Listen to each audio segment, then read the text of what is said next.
live on a Tuesday. We got plenty to discuss, dive into. I enjoy, 10 years ago, you would do the show and you would have everything kind of mapped out, which I usually do. I have a whole, rundown of the show, what I want to talk about, different topics, yada, yada, yada. Social media has really added to that. You go on Twitter and you see what everybody's pontificating about. And some of the takes on Twitter, I just scratch my head at daily. And I say, man, that's something I want to get into. I legitimately today have seen so many bad takes on Twitter that I could do an 8-hour show. But alas, we only have 4, so let's do what we can as the Sports Bash is live on 97.3 ESPN and the free mobile app. All right, so we got Eagles in the playoffs. The game this week with Dallas has kind of lost a little luster, I think. It's Dallas week. Get ready for Eagles in Dallas, this big game against Dallas. And then the Eagles clinch a playoff berth. Like God forbid, they went out and clinched a playoff berth, which has kind of lost, the game has lost a little bit of its luster because of the fact that the team has clinched a playoff berth, which means what? They probably are not going to play any of their starters in this game. I would imagine you're going to see the Eagles sit a lot of guys. Now, on the other hand, you've got the Dallas Cowboys who have said that they're going to probably play a lot of their starters. That doesn't really change much for me. I mean, Philly is going to kind of play this a little differently than Dallas is. But so the game Saturday night doesn't have a lot of meaning. Philadelphia could be the 7 seed. They could be the 6 seed. Dallas can be anything from 4, 3, 2. They can't be 1. They can't be 5. So there is not a lot of meaning in the game on Saturday night. So it has kind of taken away Dallas week for us a little bit because, quite frankly, it doesn't matter who wins this game. If Philadelphia wins the game, some other things around them have to happen for them to move up to number 6. Quite frankly, I don't think it really matters if the Eagles are 5 or 6, right? Or excuse me, 6 or 7. It doesn't really matter all that much.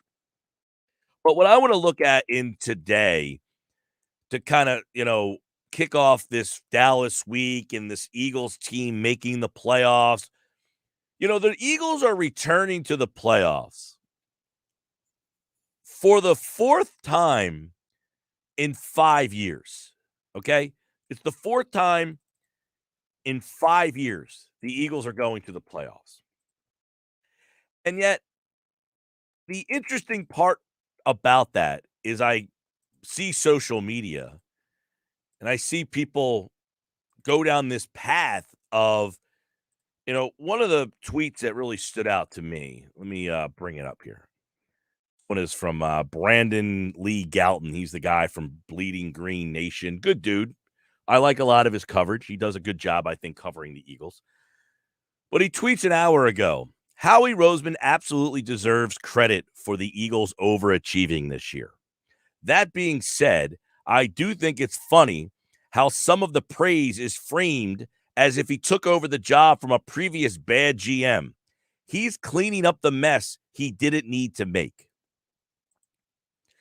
The irony of the comment of that he's cleaning up the mess, the narrative that Roseman is cleaning up his own mess is an interesting one. They won a Super Bowl 4 years ago. Did anybody expect 4 Super Bowls in a row? They've been to the playoffs 4 times in 5 years. What mess are they cleaning up? They had a bad season last year. So, yeah, they had to fix what happened last year. What happened last year? The quarterback didn't want to be here. The offensive line was just overtaken by injuries. Jeffrey got hurt. Jackson got hurt. They just had an unfortunate avalanche of injuries last year. This whole narrative that Roseman is cleaning up his own mess. Who cleans up a mess of a team that's been to the playoffs 4 times in 5 seasons? That's not cleaning up a mess. That's just getting back to where you were. The arrow is pointing up. You win the Super Bowl, there's no place else to go but down. So if you're saying you're cleaning up the mess that you didn't win the Super Bowl, okay. But if you're cleaning up a mess that really wasn't even there, I think that's a little unfair. I get the Howie Roseman hate, but I would ask this question, and this is a fair question. All right? Other than the absolute whiff on Rieger against Justin Jefferson, okay? That is an absolute whiff, which I would contend that the Eagles were not the only team who missed on Justin Jefferson. All right? He was not the first wide receiver taken.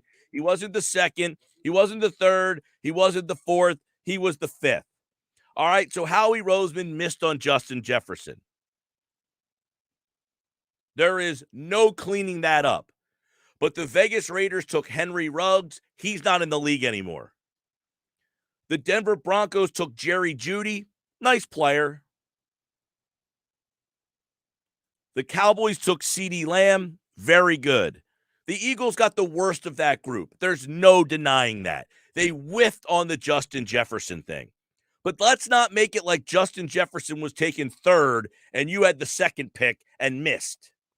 Justin Jefferson was taken 22nd, which means there were 21 teams that decided that Jefferson wasn't the right pick for them. So other than Justin Jefferson, which was an egregious miss, I'm on board with every single person in the listening audience on that one. There is no denying that that was an egregious miss. What other egregious miss has Roseman had that was so egregiously bad and a miss that we keep saying, this guy's the worst, his draft is horrible, I don't want him making the picks? I was trying to think back, and I know people are going to tell me J.J. Arcega-Whiteside. J.J. Arcega-Whiteside was a second-round pick. If J.J. Arcega-Whiteside was taken number 10, that's one thing. He was a second-round pick. Like, what are you expecting from a second-round guy? You're hoping he's a nice, solid player for you. J.J. has not turned into a very good wide receiver. There's no denying that. But people talk all the time about these first-round picks. Roseman's been pretty good in the second round. He got Dallas Goedert. He got Miles Sanders. They got Landon Dickerson. So give me, and I'll open up the text board, 609-403-0973, 609-403-0973. Give me some egregious misses. Somebody over on the video chat, Greg MQ, Derek Barnett, not quite, but close. Barnett, very frustrating. But he wasn't an egregious miss, Derek Barnett. He's not an egregious miss. I mean, by all intents and purposes, he has started almost every single game that he has played since he's been here, I think, except for his rookie season. It's not like Derek Barnett, like he's frustrating because of the penalties, but he hasn't been a bust, Derek Barnett. He's just, He's not a bust. I mean, he's not an egregious miss. Yeah, would I would rather have Marlon Humphreys or Jonathan Allen or who else was taken in that draft? That was Tre'Davious White. Sure. But Derek Barnett's not an egregious miss. It's just an average, but he started for this team. He has started and had been a productive player. He's not the productive player that, look, I'm not a big Derek Barnett fan, but I can't count him as an egregious miss. Right? I can't count Derek Barnett as an egregious miss. He just isn't, he's nothing special. He's not a Pro Bowler. And in that draft, when Derek Barnett was taken 14th overall, there was a lot of Pro Bowlers in that first round. Myles Garrett, of course, you weren't getting any of those guys, though. Barnett was taken 14th. I think they traded up to get Barnett, too. TJ Watt was taken a little bit later. Tre'Davious White, Budda Baker, Dalvin Cook was in that draft. So the Eagles took Derek Barnett. It's not the pick that I would have taken there, but I can't say it was an egregious miss. Where has Howie had an egregious? Now, somebody just said missed on Metcalf. That is not accurate. They did not miss on Metcalf. Metcalf was a medical red flag. The doctors would not let the Eagles take him. He was deemed a medical red flag. So if Howie Roseman wanted DK Metcalf, now mind you, DK Metcalf was taken in the second round that year. All right. He was the last pick of the second round. He was the 64th overall pick. He was the last pick of the second round. So everybody missed on DK Metcalf, not once, but twice. There's a reason for that. I don't understand how people don't know this by now. DK Metcalf. Howie Roseman could have had DK Metcalf as his number one player on the board. He legitimately could have taken him and said, if I had the number one overall pick, that's the guy I'm taking. And the doctors would have said, no, medical red flag. He had a major neck injury. DK Metcalf had a major neck injury.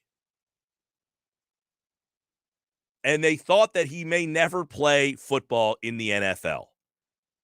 And that is why not only the Eagles, but every other team in the league passed on him twice. So even if Howie Roseman wanted to take DK Metcalf, he had a medical red flag from the Eagles, basically suggesting he is undraftable. He is not allowed to be on your draft board. So the doctors step in and say, look, to us, this guy is an undraftable player. We cannot draft this guy because he is such an injury risk that you cannot take him. If you remember, during the 2018 college season for DK Metcalf, he sustained a season-ending neck injury. And then he declared for the draft. He declared for the draft with that neck injury. And in college, DK Metcalf played 7 games, had 26 catches for 569 yards and 5 touchdowns. The year before that, in 12 games, he had 646 yards. It wasn't like DK Metcalf was in college setting the world on fire.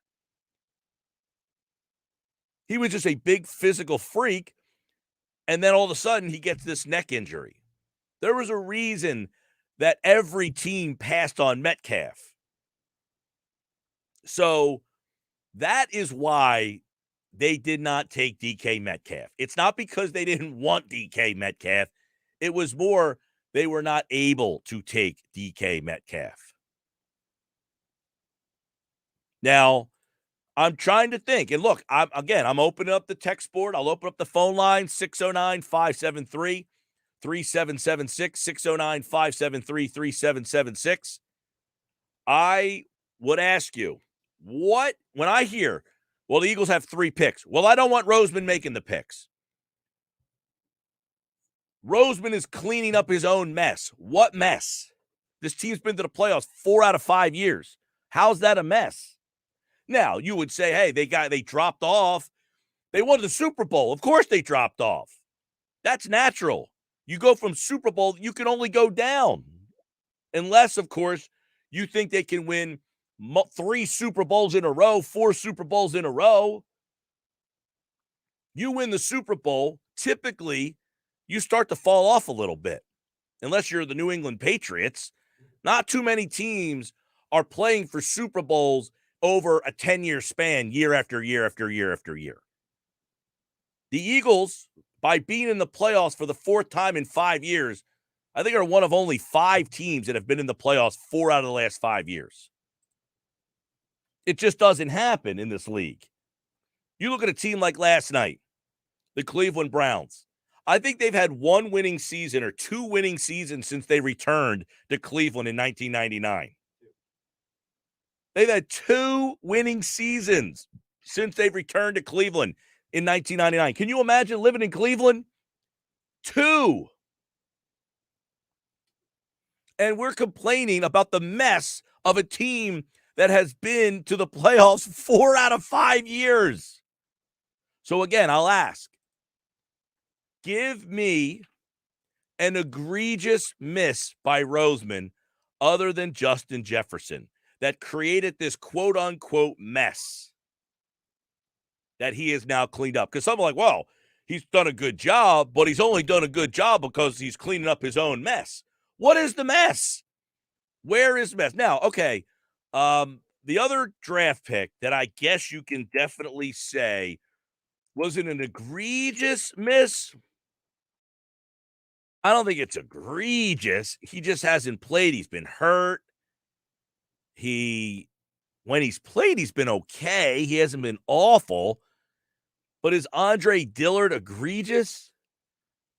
I don't know if it's egregious. I mean, their philosophy is they build the offensive line. You had Jason Peters. They needed to take a offensive lineman. So, like, getting Andre Dillard, I don't think is the problem. It's just that he really hasn't turned out to be great. But you kind of clean that mess up by drafting Mailata the year before. So you missed on Dillard, but I wouldn't say that's an egregious miss. You took the player at a position that you have very high value on. Mike, I think part of the problem is that a lot of the people, they're so negative against Howie that they over rationalize the things he has messed up, and they minimize the things that he's done right. But here's the thing. You say they over rationalize the thing he's messed up. He's really, in most people's mind, messed up royally. One pick. Rieger over Jefferson. That's it. Other than that, that's my question, is okay. He messed that pick up. Right. Everybody misses. Everybody gets something wrong. He got that wrong, and it's frustrating as hell that they could have had Justin Jefferson, and they took that guy. But people are acting like this is a regular occurrence. What other spot did they take one guy when they should have taken the other guy clearly? Well, again, and I go back to the fact that part of the people who bring up these examples, they're doing so in a vacuum because hindsight's 20/20. You mentioned the fact about Andre Dillard. The Eagles made picks in the past because they felt they had a need and they had to target a specific position. Now, I understand people believe you should get best player available all the time, but I think saying best player all the time is hard to accomplish because sometimes it's not as cut and dry as this guy is way better than everybody else. A lot of times when you're drafting and you got that 10 minutes on the clock, you're looking around and you're saying, well, there's a bunch of guys that we have highly rated on the board. Like, for example, anybody who knows about how the draft rooms work knows that this is not just Howie Roseman acting as the dictator-in-chief of the Eagles. He's talking to other guys. All right, Scout, what do you think? All right, Coach, what do you think? Hey, owner Jeffrey Lurie, are you good with us making this pick? Well, that's obvious. We've heard that a lot, is that they have really... Well, you say it's obvious, but I think there are a lot of people out there who they can't comprehend that. I will bring this up. I don't know who this guy is. I don't know anything about him. Brad Spielberger from Pro Football Focus. Have you heard of him? No. Brad from Pro Football Focus. I'm sure Brad might be a nice guy, though. Okay. Well, I'm just saying. He just put a tweet out and said, top 5 GMs in the NFL right now, in my honest opinion. These 5. 1, Bill Belichick. 2, Eric DeCastro. I mean, the Ravens have not been the same since Ozzie Newsome left. They've had a lot of injury issues, but they've had some misses too in the draft. 3, Brian Gutekunst, Green Bay. I mean, he's been on the job for what, 2-3 years, so he doesn't really have like a long track record. Right. So my point with the NFL GMs too is that I ask a lot of people who are the best GMs in football, and nobody really has. I mean, there's one guy that they didn't mention yet that I think should be way higher than half those guys on that list you just named, and that's Chris Ballard in Indianapolis.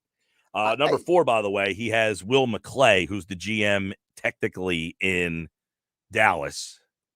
I mean, that guy's the capologist down there. He's the guy who makes most of the decisions at this point is Stephen Jones with his dad's permission, basically.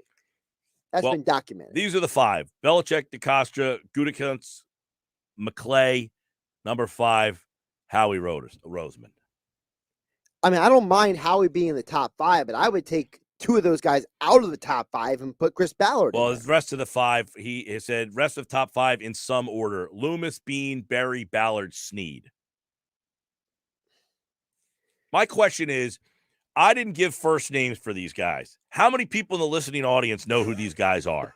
That's my point. It's like That's a good question. People hate Howie Roseman, but don't understand who else is in the there's league. really, he is widely regarded, okay?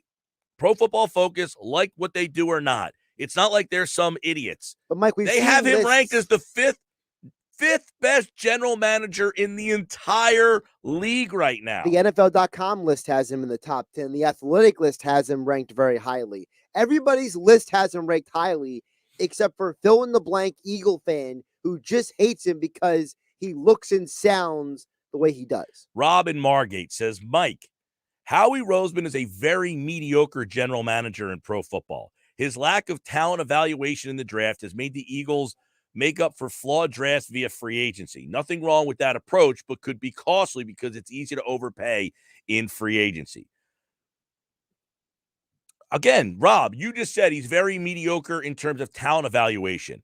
Give me an egregious miss other than taking Rigger over Jefferson. That's what I want to know. Where is there an egregious miss?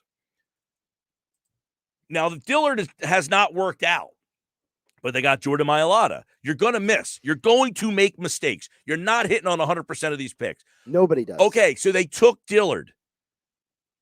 They needed an offensive tackle. They needed someone to replace Jason Peters. Yeah. They took the best guy available. There's not another tackle that was taken anywhere near Dillard that you're like, oh, my God, they took Dillard over this guy. And by the way, other teams wanted Dillard too. It wasn't like the Eagles were the only team that wanted him. Sure, but my point is, when they have taken one guy and then the next guy or the guy right in that vicinity, you're like, you could have had that guy and you took this guy instead. Now, you could say, hey, they took Andre Dillard and they could have got, I don't know, who was taken near Dillard? Jonathan Abram. They need a safety. You know, would he have been a guy that you would rather have? Probably. But you can't say they didn't need a tackle there. So they took a tackle. The point I'm making is, forget there's another player that you would rather have. Montez Sweat, Hollywood Brown, Jerry Tillery. Jerry Tillery I wouldn't want, but I'm just giving names of guys that were drafted in that area. The point I'm saying is they needed a tackle. No one's saying they didn't need a tackle. There wasn't another tackle taken around where you're like, you took Dillard and you could have had this guy. Right? That's what I'm talking about when you make an egregious miss. You needed a tackle to replace Jason Peters.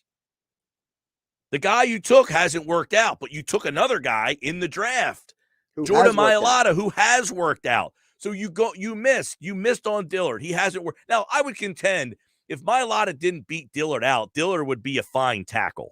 Very possible. He wouldn't be a Pro Bowl level guy. I don't think he'd be as good as Mailata. No, obviously not. If he was, he'd be starting over Mailata. But I think that Dillard would be starting on half the teams in the league. No question about it. I would say Dillard would be comparable to like Big V, where, okay, you can win games with him. He's not going to be the anchor of your line, but he's not going to kill you week to week. He's just a solid guy. So again, I ask, other than like somebody texted in, Dillard's a bad pick. First round picks have to be major contributors on your team. He's not even a starter. Terry from Galloway. That is right. He's not a starter. But you also don't expect 7th round picks to be starters on your team. So guess what, Terry? You're going to make mistakes in the first round. Number 22 it's not a guarantee. They missed on that pick. But they made up for it by getting a 7th round pick. You're not expecting, see, Terry, this is where you need to balance it out. You're saying first round picks have to be major contributors. 7th round picks don't even make the team. Correct. They got a franchise left tackle in the 7th round. So that kind of offsets the fact that Dillard was not Dillard's a bad pick because he's not playing. The problem is he's not playing because Mailata is just better than him. Right. Dillard would be playing and starting and would be a fine player if Mailata wasn't here. He just got beat out by a better player who happened to be drafted in the 7th round. Right. So instead of us giving Howie credit for the 7th round pick, we're bemoaning Andre Dillard when Howie clearly took 2 tackles in the last few years that both can be NFL starters at left tackle. That's what it comes down to. It's context is king here, my friends. Everything's not in a vacuum. Right. The fact is, yes, Dillard is not the guy you want him to be. But that being said, Mailata's not the guy that you thought you were getting either. Correct. Sports Bash Live, 97.3 ESPN. I'm Mike Gill. This hour being brought to you by Calvi Electric, now offering residential services for your home and business online, calvielectric.com. We'll talk a little Sixers. What an effort last night by Joel Embiid. He does things that you just can't even believe. He's adding to his arsenal. I love when they asked him after the game about his stat line, and he said, "Oh, it's nice, but I don't care about that." Like, well, one of the things we need to start talking about is this Tobias Harris situation that is starting to snowball down the hill here. And why trading him is not as easy, even if they do find a willing trade partner. Why moving him is still very difficult. That's still to come. Tuesday with Thompson. The PT's here later on tonight. Rob Motti, who had a very interesting conversation on MSNBC television last night regarding Antonio Brown. We'll get into what's going on there. All that and more. The Sports Bash Live, 97.3 ESPN, and the free mobile app. Live video on our YouTube channel. Search 973 ESPN on YouTube.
It's that time again. Time for fresh starts and resolutions. And Harry's can help. Harry's is an award-winning razor brand that makes a full range of grooming essentials. But the benefits go way beyond the great shaves at a fair price. Maybe you resolve to take control of your finances. With cartridge refills as low as $2 each, your budget won't even flinch when you switch to Harry's and save all year. And with checkout code TOWNSQUARE at harrys.com, you can get a trial set for just $3. If your resolution is to always look and feel your best, that's Harry's specialty. Their high-quality razors combine an ergonomic design with 5 super sharp blades, shipped directly to you with a 100% money-back guarantee. New customers can get a Harry's starter set for just $3 at harrys.com with code TOWNSQUARE at checkout. Get a 5-blade razor, weighted handle, foaming shave gel with aloe, and travel cover, all for just $3. That's code TOWNSQUARE at checkout at harrys.com. Tonight, it's the premiere of 2 new comedies on NBC. First, the comedy critics are calling the next The Office. American Auto, starring SNL's Anna Gasteyer. What are you doing to my car? I'm stealing your hubcaps. It's fine. I'm the new CEO. Then it's Grand Crew. The comedy critics rate is this generation's friends. I'm going to ask Alicia to marry me. Seriously, dude? I've had almond milk in my fridge longer than you've been, Felicia. American Auto and Grand Crew. Premiere tonight on NBC. Now, back to more Sports Bash with Mike Gill on 97.3 ESPN, South Jersey Sports League. All right, 2:32 Sports Bash 97.3 ESPN, the free mobile app. Live video streaming on the YouTube channel. You can watch us on YouTube through your smart television, YouTube. You can do it on your phone. Just go to youtube.com, search 973 ESPN. A lot of people watching on YouTube today, and a lot of comments from the YouTube followers. We'll pop some of those up on the screen right now for those of you watching the show on YouTube. A lot of good questions on the YouTube channel. Marie wants to know who picked Marcus Smith, Kelly or Roseman. That's a Kelly. I mean, Kelly was the GM of that team. Roseman was the GM of that team, but Kelly was really, I don't know. To me, Roseman, that was when Roseman kind of got pushed down the hallway.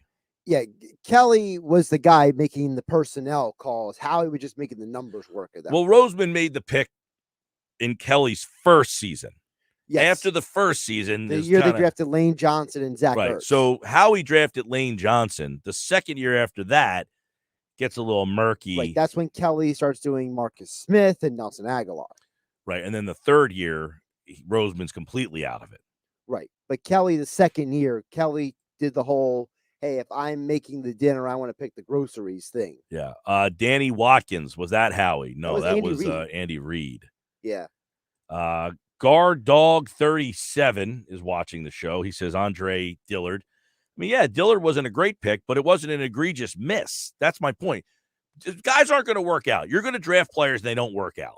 Okay? You're going to draft a player and he's just not going to be what you want. You don't hit on every single first-round pick, especially – see, the problem with the Eagles is they're always good, so they're always drafting in the 20s. Mm-hmm. You know, they're drafting in the back end of the draft, which means your percentage of hits is going to go down even lower. Dillard is a miss. He's a miss mainly because your 7th-round pick turned into a mega hit. Right. And don't forget about the fact that you have a team that they don't always need certain players, certain positions. If you are set at a certain position and the best player on the board is already at that position, why would you draft that guy? Well, the Eagles needed an offensive tackle. That's not debatable. Jason Peters was getting old. They needed an offensive tackle. They took Andre Dillard. There wasn't another tackle that they missed on. Like, when I say an egregious miss, it's you took Rager and you should have taken Jefferson. Right. That's egregious. That you can literally put your finger on and say this. Yeah, those guys are taking one pick apart. There wasn't another offensive tackle taken near Dillard that you're like, oh, man, you really missed when you could have had that guy. Right. I mean, really, Dillard was taken in a spot that he probably should have been taken at. And again, I contend if Dillard doesn't get hurt, see, that's part of the problem. Guy gets hurt, and then that changes the whole dynamic. And of course, there's a whole thing when they brought back Jason Peters and that whole fiasco didn't help the situation. Well, they brought back Jason Peters a lot because they were going to play him at guard. Because someone got hurt. Right, but Dillard ended up getting hurt. And then they had to move Peters back to tackle. So the Peters thing, they drafted Dillard basically to replace Peters because Peters was getting older and they were going to let him kind of walk. They bring Dillard in. Dillard was the starting left tackle that year. They didn't bring Peters in to replace him at left tackle. Dillard was doing just fine. He tore his pec. It happens. Out for the season. So Dillard, we don't really have enough intel on Dillard. Dillard might be an all-pro for all we know. He really just hasn't been given an opportunity because he got beat out. By a guy in the 7th round you picked. Right. But that was a guy that Roseman drafted. Right. Roseman drafted by a lot. Right. Mike Mamola was the worst pick in Eagles history. Well, Mike Mamola happened before Laurie even owned the team. I mean, was that like Rich Kotite? Yeah, I mean, that was, I think Norman Brayman was the owner. Rieger's a big miss. Well, that we know. We said at the beginning, the caveat was aside from Rieger, who is an egregious miss. The point we're making is people act like Roseman has had miss after miss after miss after miss after miss, that he, some people are saying, hey, they've done a good job this year. But the problem is I'm telling a guy, good job for cleaning up your own mess. And I'm saying the team's been to the playoffs 4 out of 5 years. What mess did they clean up? I mean, this has been a good team. They won a Super Bowl, for God's sakes. Other than taking Rieger over Jefferson, where have they made an egregious mistake? No one has given me a good one yet. No one has given me a good one so far in 37 minutes. Tough to beat John Harris. Well, that was not, again, that's not even, John Harris was Ray Rhodes' pick. All right, let's recap that, people. Howie Roseman, since he has been making draft picks, which is basically for the last 6 years currently, and then for that 1 year, which is Chip Kelly's technically his first year, Howie ran the room. What kind of question is this, by the way? Roger, refresh my memory. Why did the Eagles trade Ertz? And why not bring in Antonio Brown on a per diem basis? Per diem? What are you giving him, lunch money? That's not how the NFLPA contract. First off, he hasn't even been officially released by Tampa Bay. You can't do a per diem. A per diem, like he's a broadcaster calling games for the Atlantic City Surf. Here's your per diem today. That's not how it works. Come on, NFL. man. You're better than that. Why did the Eagles, refresh my memory, why did the Eagles trade Ertz? They traded Ertz because his contract is expiring at the end of the year, and they had Dallas Goedert, who was drafted by Howie Roseman. And Goddard, without Ertz, has been one of the best tight ends in football. Well, they traded up for Dallas Goedert, too. Yes. That was the year they didn't have a first-round pick. Sal makes an interesting point. He says, I think a majority of people are frustrated by the lack of Pro Bowl talent coming from first-round picks over the years. Well, Sal, that's fair, but it's hard to get Pro Bowl level players when you're picking in the 20s all the time because your team is always making the playoffs. Yeah, and also you're assuming that every team is picking Pro Bowl guys and you're not, which is not the case either. Right, but if you're saying, well, the Eagles aren't getting Pro Bowl talent how many guys from pick 15 down are Pro Bowl level players? I mean, you're not getting Pro Bowl level talent a lot of times. Like you might get a guy here and there. I mean, everybody makes the Pro Bowl, but once you're picking in the 15 to 30 range, you're hoping just to get starting contributing players. You're not getting these like difference making guys unless you get really lucky. Yeah, I'm just not sure who people are expecting them to get. Look, I can understand if you're if you're the Cleveland Browns and you're picking in the top 5 for 5 straight years and you're not getting Pro Bowl talents, well, that's why you're the Cleveland Browns. You're constantly picking in the top 5 because you can't hit. Right. Look at the Giants. How many times have the Giants picked in the top 10? How many of the top 10 picks that they've made are Pro Bowlers? 1 in 8 years. Is it even 1? Saquon. Has Saquon made a Pro Bowl? Thought he did. They took Andrew Thomas at 4. That's been a bust. That was last year or 2020. This year they didn't have a pick this year. Oh, no. They weren't in the top 5 this year. I'm sorry.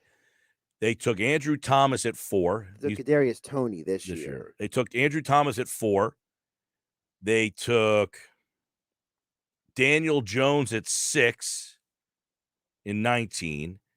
They took Saquon at 2. And One-time Pro Bowler. He was the offensive rookie of the year. Yep. Okay. And he's been a very good player. Hurt, hasn't worked out for them. Let's see. 16. They took Eli Apple at 10. That was a bust. He's actually been pretty good this year. Well, he's better with the Saints. He didn't work out for the Giants, though. Isn't he in Cincinnati now? Is he in Cincinnati now? So. Yeah. Traveling. Eric Flowers, they took at 9. Oof. So they have made egregious misses. That's what when you talk about egregious misses, they have made egregious misses. Sports Bash Live, it's brought to you by Boardwalk Honda. From Maine to Miami, nobody beats a Boardwalk deal online, boardwalkhonda.com. Hey, I'm willing, if you find a good one, an egregious miss, I'm willing to say, yeah, all right, that's an egregious miss. I think the point I'm making is you can't find egregious misses, which means you don't like Roseman for reasons outside of football. Because I just saw the poll today. Some guy, Pro Football Focus, has him ranked as the 5th best general manager in football. Number 5, top 5. Sports Bash Live, 97.3 ESPN. The free mobile app, live video streaming on the YouTube channel. Go to youtube.com, search 973 ESPN.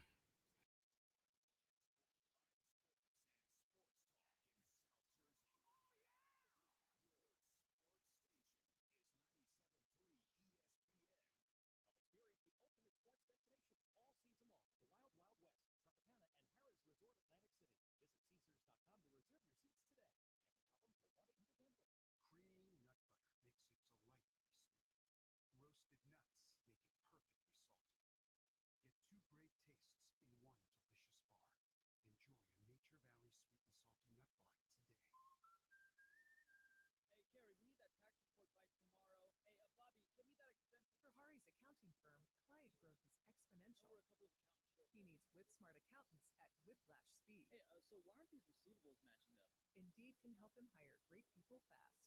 I need Indeed. Indeed you do. Instant Match instantly connects you with quality candidates whose resumes on Indeed match your sponsored job description. Visit Indeed.com/credit and get $75 towards your first sponsored job. Terms and conditions apply. Hey, Coach, we need to score. What's the call? We're going to wing it. We're calling the pick. The pick? Yeah, the one, the only, the original Piccalilli Inn to score some of South Jersey's best wings and homestyle favorites. But, Coach, it's the middle of the game. Pre-game, post-game, during the game, the pick's wings, tails, and ears are always the right call. They're right on Route 206 in Shamrock, or check them out on Facebook. Now, who wants mild and who wants high? The Piccalilli Inn. Why does Walgreens offer copays as low as $0 and 90-day refills? Because we care about Medicare, so you don't have to. I mean, do you really care to hear me go on about same-day prescription delivery making your life easier? Or how there's a pharmacy expert available 24/7 and one-click refills? Well, I just did anyways. Fill your Medicare prescriptions with Walgreens and save. $0 copays apply to Tier 1 generic drugs and select plans with Walgreens as a preferred pharmacy. Restrictions apply. See Walgreens.com/Medicare for complete details.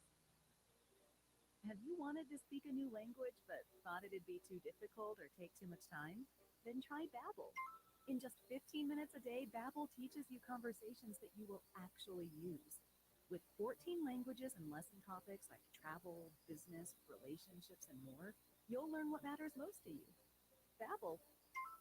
Language for life. Learn a new language with ease. Go to Babbel.com to try for free. That's BABBEL.com. You could save big when you bundle your home and auto with Progressive, but when we just come out and say it, it feels like it falls a bit flat. So instead, we're going to have someone else say it. Because for some reason, when a random person talks about how great something is in a commercial, it's more believable. I saved with a Progressive Home and Auto bundle. And there you have it. I mean, I'm not sure why she's more believable than me, but either way, you get the point about the saving. Progressive Casualty Insurance Company and Affiliates. Discount not available in all states or situations. Tonight, it's the premiere of 2 new comedies on NBC. First, the comedy critics are calling the net the office. American Auto, starring SNL's Anagasta. What are you doing to my car? I'm stealing your hubcaps. It's fine. I'm the new CEO. Then it's Grand Cruise. The comedy critics rave is this generation's friends. I'm gonna ask Alicia to marry me. What? Seriously, dude? I've had almond milk in my fridge longer than you've been with Alicia. American Auto and Grand Cruise. Premiere tonight on NBC. You probably wouldn't leave thousands of dollars on the table at a diner. Why leave thousands on the table with your tax return? Jackson Hewitt will help make sure you don't. This year, there are thousands of dollars worth of new tax credits.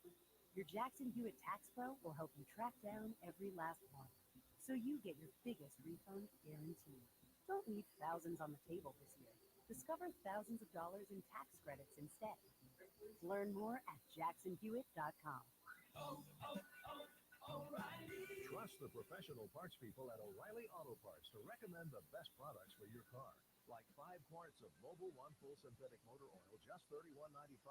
Plus, get a $10 O'Reilly gift card with your purchase. Extend the life of your vehicle and improve performance with a synthetic oil change. Stop by O'Reilly Auto Parts today or visit O'ReillyAuto.com.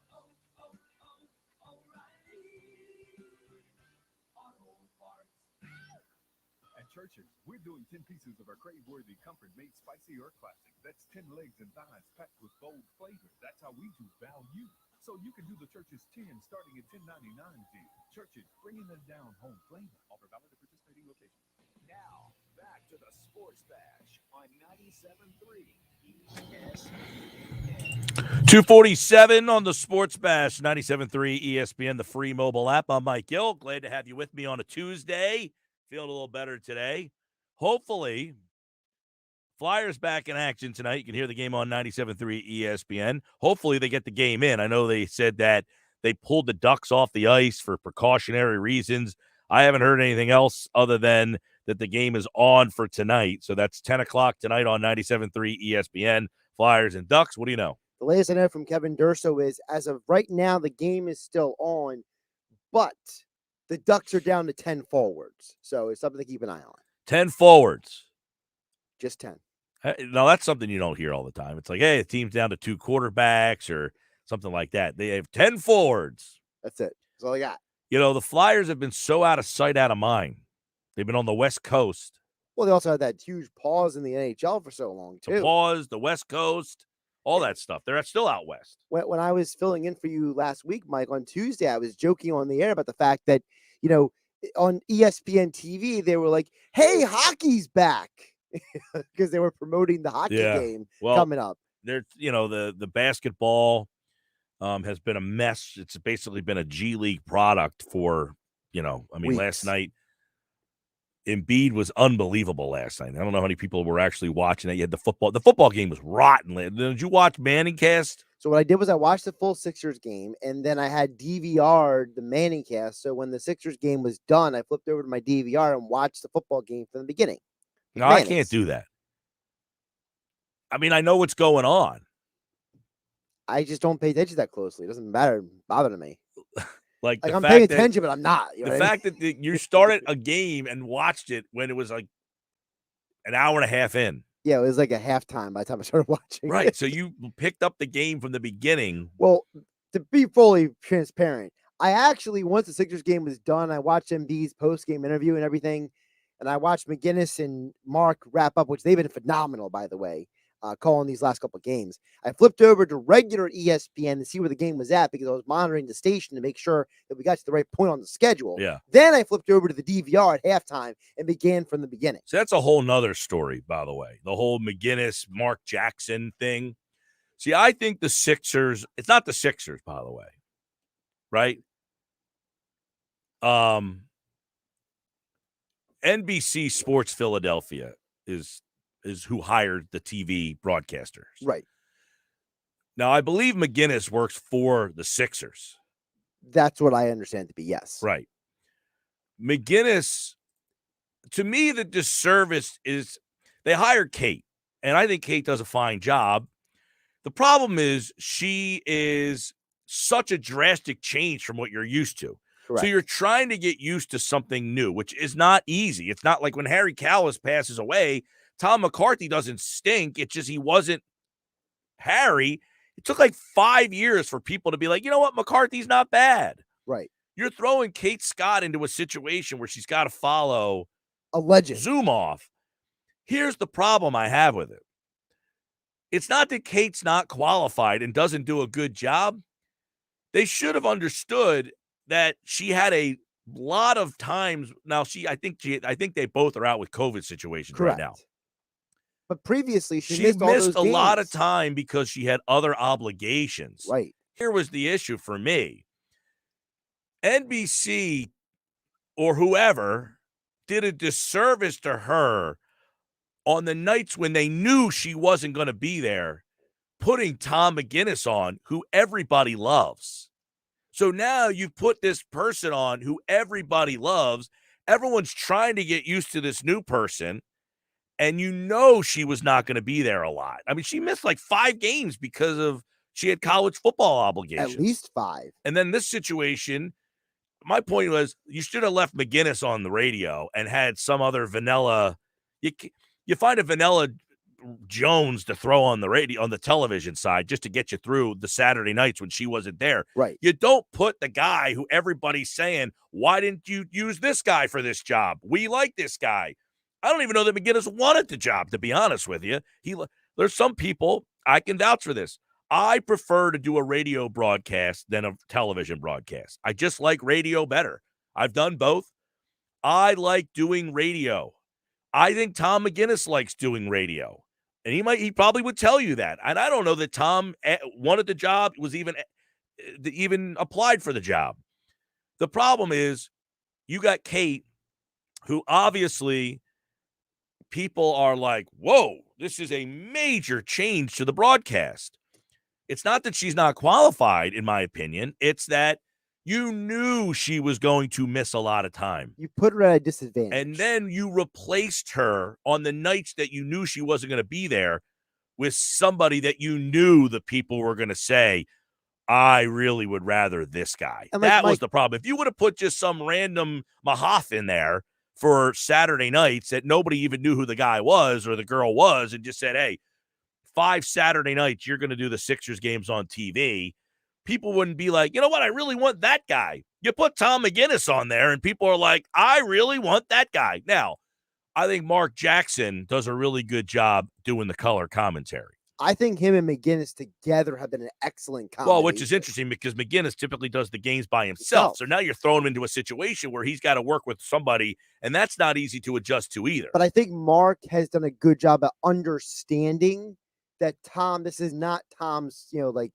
his main move. You know what I mean? Yeah. He understands that, kind of like how, Mark always talks about on the broadcast last 2 games about how, guys know each other versus when they don't know each other. They're bringing in all these guys. I think Mark understood that, hey, I'm like the guy being brought in because so-and-so went in the protocols. So now I got to start. So now I got to figure out how to play with the guys around me. And I think Mark's taking that mentality and bringing it to the broadcast. Yeah, I like Mark doing the broadcast. Allah to me is, I've never been I don't think he stinks. I don't think he's great. I mean, he is what he is. I don't see the connection to the team from Allah as much. I think he had a cup of coffee with the Sixers, maybe. But I just like Mark. To me, Mark is like a guy that I can kind of relate to. Also, Mark was from an era of the Sixers that people remember, which is he played with Iverson. That too. And he went to Temple and he's a Philly guy, all that stuff. And I'm not one of those like Philly guy kind of guys, but I feel like he has more of a connection to the team than Allah does, maybe. And I think Allah is in a tough spot too, because he has to now learn how to play off of a new play-by-play person. There you go. My thoughts there. I still like McGinnis and Jackson together. Well, I think it's very fair to like those two. They're very good together. I think they do a good job. McGinnis is great. McGinnis is the Kevin Harlan of local broadcasters. He makes an average to poor game and brings it up a level. There's nothing better than listening to 97.3 during a blowout Sixers game, and McGinnis just starts telling stories. McGinnis has an energy that just blasts through the television screen. Now, that being said, again, I'm not 100% sure that McGinnis wanted the television job. So people say, why didn't he get it? I just don't think he wanted it, to be honest with you. All right, Sports Bash is live, 97.3 ESPN, the free mobile app. Got a lot of text messages coming in. I'll get to those and more. MKB next hour as well.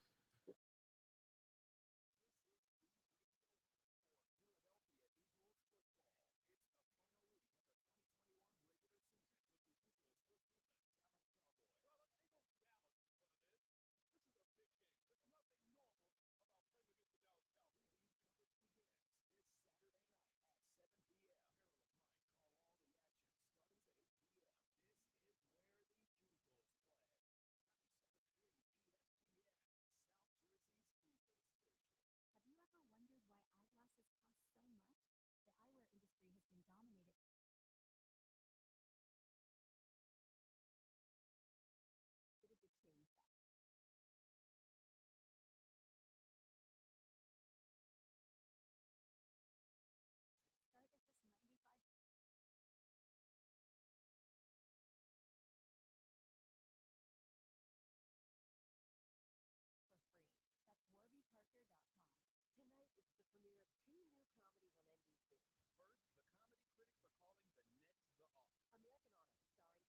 NBC. First, the comedy critics are calling the Nets the office. American Honor, starring SNL's Anna Gatsby. What are you doing to my phone? I'm stealing it from Cat. It's fine. I'm the new CEO. Then it's Grand Crew. The comedy critics rave is this generation's friends. I'm gonna ask Alicia to marry me.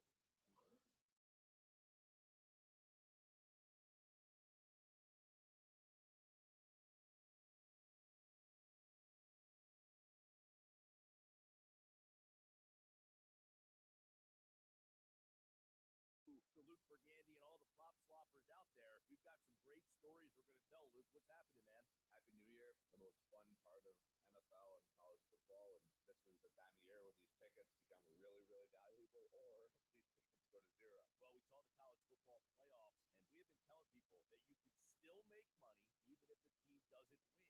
And we have a couple examples to share with our listeners. Yeah, top customer had $120 on Michigan to win the college football championship. We got him at 100 to 1 last. $120. So that Michigan goes to him, on his money, $120 into 1,800, and then let's not be too sad for the buyer who paid 1,800. If he walks into a sports book and bet on Michigan, he would have had to put up 2,700. So he actually saved $900 by using prop swap and not walking into a sports book. Luke, we're going to have the NFL playoffs coming up. So who are some good tickets, some teams to keep an eye on that PropSwap has on your site? We can't keep a Packers ticket on the shelf. They've looked incredible. They've locked in the NFC #1 seed. Rams are extremely popular. The Cardinals obviously won this last weekend, so you could argue that maybe the Cardinals are the better team. And then, of course, death taxes and the Kansas City Chiefs being the top team in the AFC, the 3 locks in life. Can't keep a Kansas City Chiefs ticket on the shelf. The defense has looked amazing in this final half of the season, certainly relative to the first half. They look like a complete package going into the playoffs. Buy your favorite long shot, buy that ticket now, and then you can post it at PropSwap.com or download the PropSwap app today. Well, 2022 is here, and we look to continue to make prop swappers money. Luke Burgandy, good to see you, man. Thanks so much. Good to see you, Mike. Thanks, bud. Dell's New Year event is here with up to $200 off on laptops with Intel Core processors. Check out the precision-crafted Dell XPS laptop with all the performance you need to unleash your creativity. Or game without limits with powerful Alienware PCs engineered for the ultimate gaming experience. Kick off 2022 by scoring incredible savings on accessories like webcams, monitors, gaming headsets, and more. Plus, free shipping on everything. Just call 800-BUY-DELL. That's 800-BUY-DELL. Why does Walgreens offer copays as low as $0 and 90-day refills? Because we care about Medicare, so you don't have to. I mean, do you really care to hear me go on?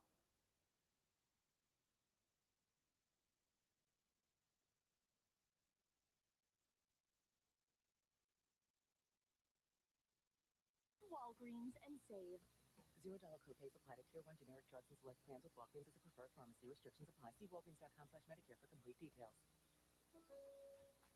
The Lowe's home team came back for a second season focusing on making homes and hometowns better for all. With the help of their general manager, Drew Brees, and players like Najee Harris and Justin Fields, they tackled community projects in hometowns. while also inviting DIYers to join the Lowe's Home Team by taking on DIY projects of their own. Select pros rounded out the 2021 Lowe's Home Team. Learn more about the Lowe's Home Team at lowes.com/home team. A town square media station serving all of South Jersey. This is 97.3 ESPN, home of the Philadelphia 76ers. Simmons pokes it away, steals it, sidesteps on a jam with two-hand throwdown. WENJ HD Millville, Atlantic City. This is the Sports Bash with Mike Gill on 97.3 ESPN. Now, live inside the Matt Black Kia Studios, here's Mike Gill.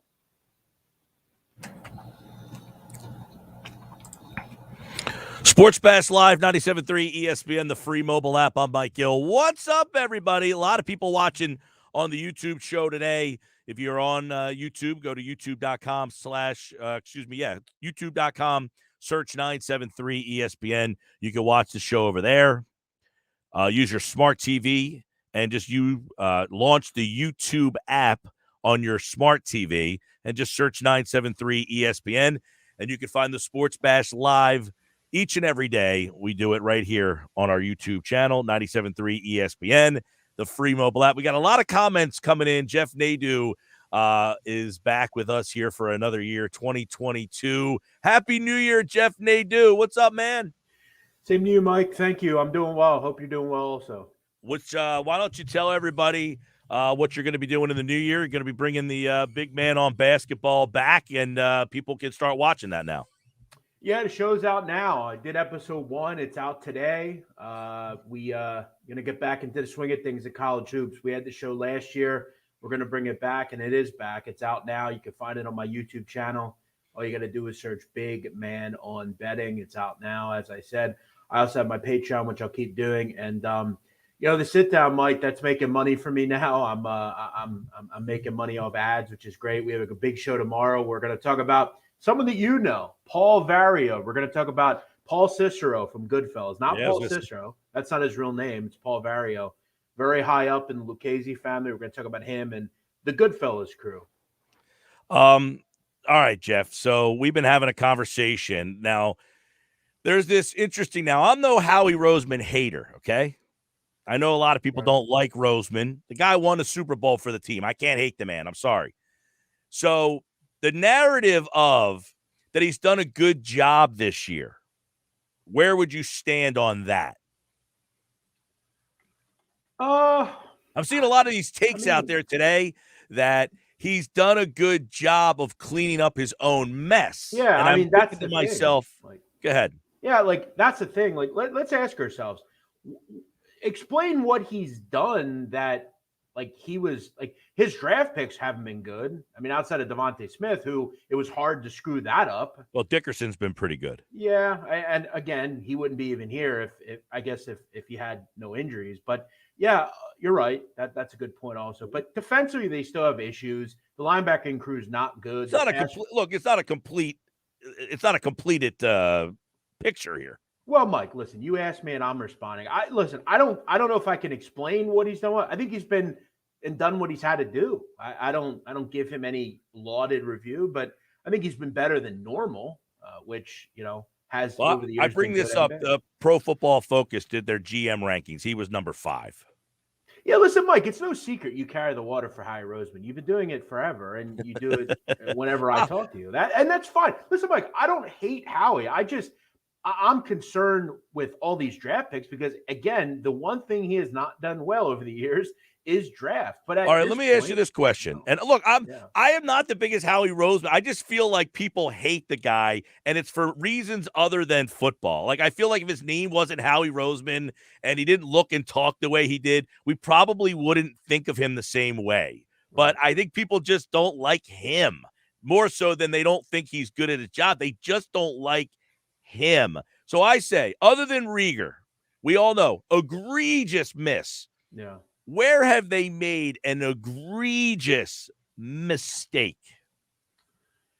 Well, look, I would say their continued non-valuing of linebackers is irritating. And that's an organizational thing, though. But when you're the GM, you run the team, right? I mean, for the most you part. do, but I think like that was instilled from Andy Reid when he was the GM, and that goes up to ownership, and ownership says, look, Andy taught us this.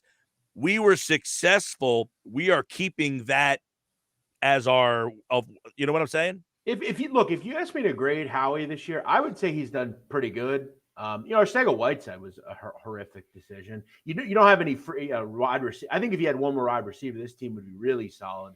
Yeah, and they're solid so far. But yeah, I think he's had a better. Well, this would have been one of his better years, I would say, 100%. Luckily, it's all worked out. They have had, as we talked about earlier in the year. I mean, their second half schedule was a breeze, and it's set up perfectly. And I've said to you, this team probably should have a better record. There was a game or two where I felt like they were in a position to win that they didn't win. But it's been definitely a win this year. And look, Howie can win most of these fans, the ones that don't like him as a GM. And we know how Eagles fans are. They're cyclical. I mean, some nights they love Howie, some nights they hate him. He's not virtually hated by everybody like Ben Simmons is. And he can't do anything to win them back. As far as Howie, though, if he goes into, let's say they maybe win a game, right? Then they lose in the second round or something. And he goes into the draft and kills it. He gets you a corner, a safety, and a really good edge rusher, or a corner, an edge rusher, and a receiver. Like, people are going to love Howie Roseman again. And there's a lot to look forward to if you're an Eagles fan. And that's the biggest thing about this team, Mike, is that regardless of what goes on, they remind me a lot of like Michigan in college football this year. That fan base didn't expect anything out of Michigan. They thought they'd be normally decent like they always are, like the Eagles are, but they won hearts. They went all the way to the Final Four. Not to say the Eagles will, but getting to the playoffs was a big win. You've got a lot to look forward to, a young quarterback, a young coach. And as we, I think, can agree on this depth chart, they're not that far off. And 3 picks is going to go a long way. Yeah, they have right now it would be 14, 19, 21. So they do have the 3 picks there. I love the kid Dean, man, from Georgia, watching him most of the season. I thought he was outstanding in the playoff game, too. If he's – and look, this is very simple. I don't know if Nakobe Dean will be there, especially because he has another game to play. And look, if he plays well in the game, he ain't going to be there at 14. That's the big issue. He would be the pick 100% at 14 if he's there. I'd also very much look into Ahmad Gardner, the cornerback out of Cincy. I would look into, Traylon Burks, a receiver out of Arkansas. I would look into some of those Ohio State receivers as well. And also keep in mind, there's some really good pass rushers in this draft. Devin Lloyd, linebacker out of Utah, makes some sense. There's a lot of kids. I think they're going to get a really good corner, whether it's Booth, Gardner, whoever. And as I think anyone that follows this team knows, I think they really need an edge rusher. I mean, it's been abundantly clear that Sweat, he's been okay, but he hasn't necessarily worked out. He can't be your number one guy. Sweat can't be your one guy. He's okay as like your second or situational guy. He played really well last week, but he can't. Like, people hate on John Gannon right now, and I think once he gets the player that he wants to build his defense around, I think that's what they need. They need the guy that he says, he's the guy that I want to build my scheme around. Because right now he's got a bunch of just cast-offs and vagabonds. Mike, I guess my real, problem is what you're doing here by trading, becoming a playoff team. Okay, how much does that mean to you, right, as a fan? Because if it were me, I would prefer they don't make the playoffs, maybe just miss and get 3 or 4 slots higher in the draft, because I think that's a real big thing in this draft. And that's the difference between getting a Nakobe Dean type of player or everybody else. Mm-hmm.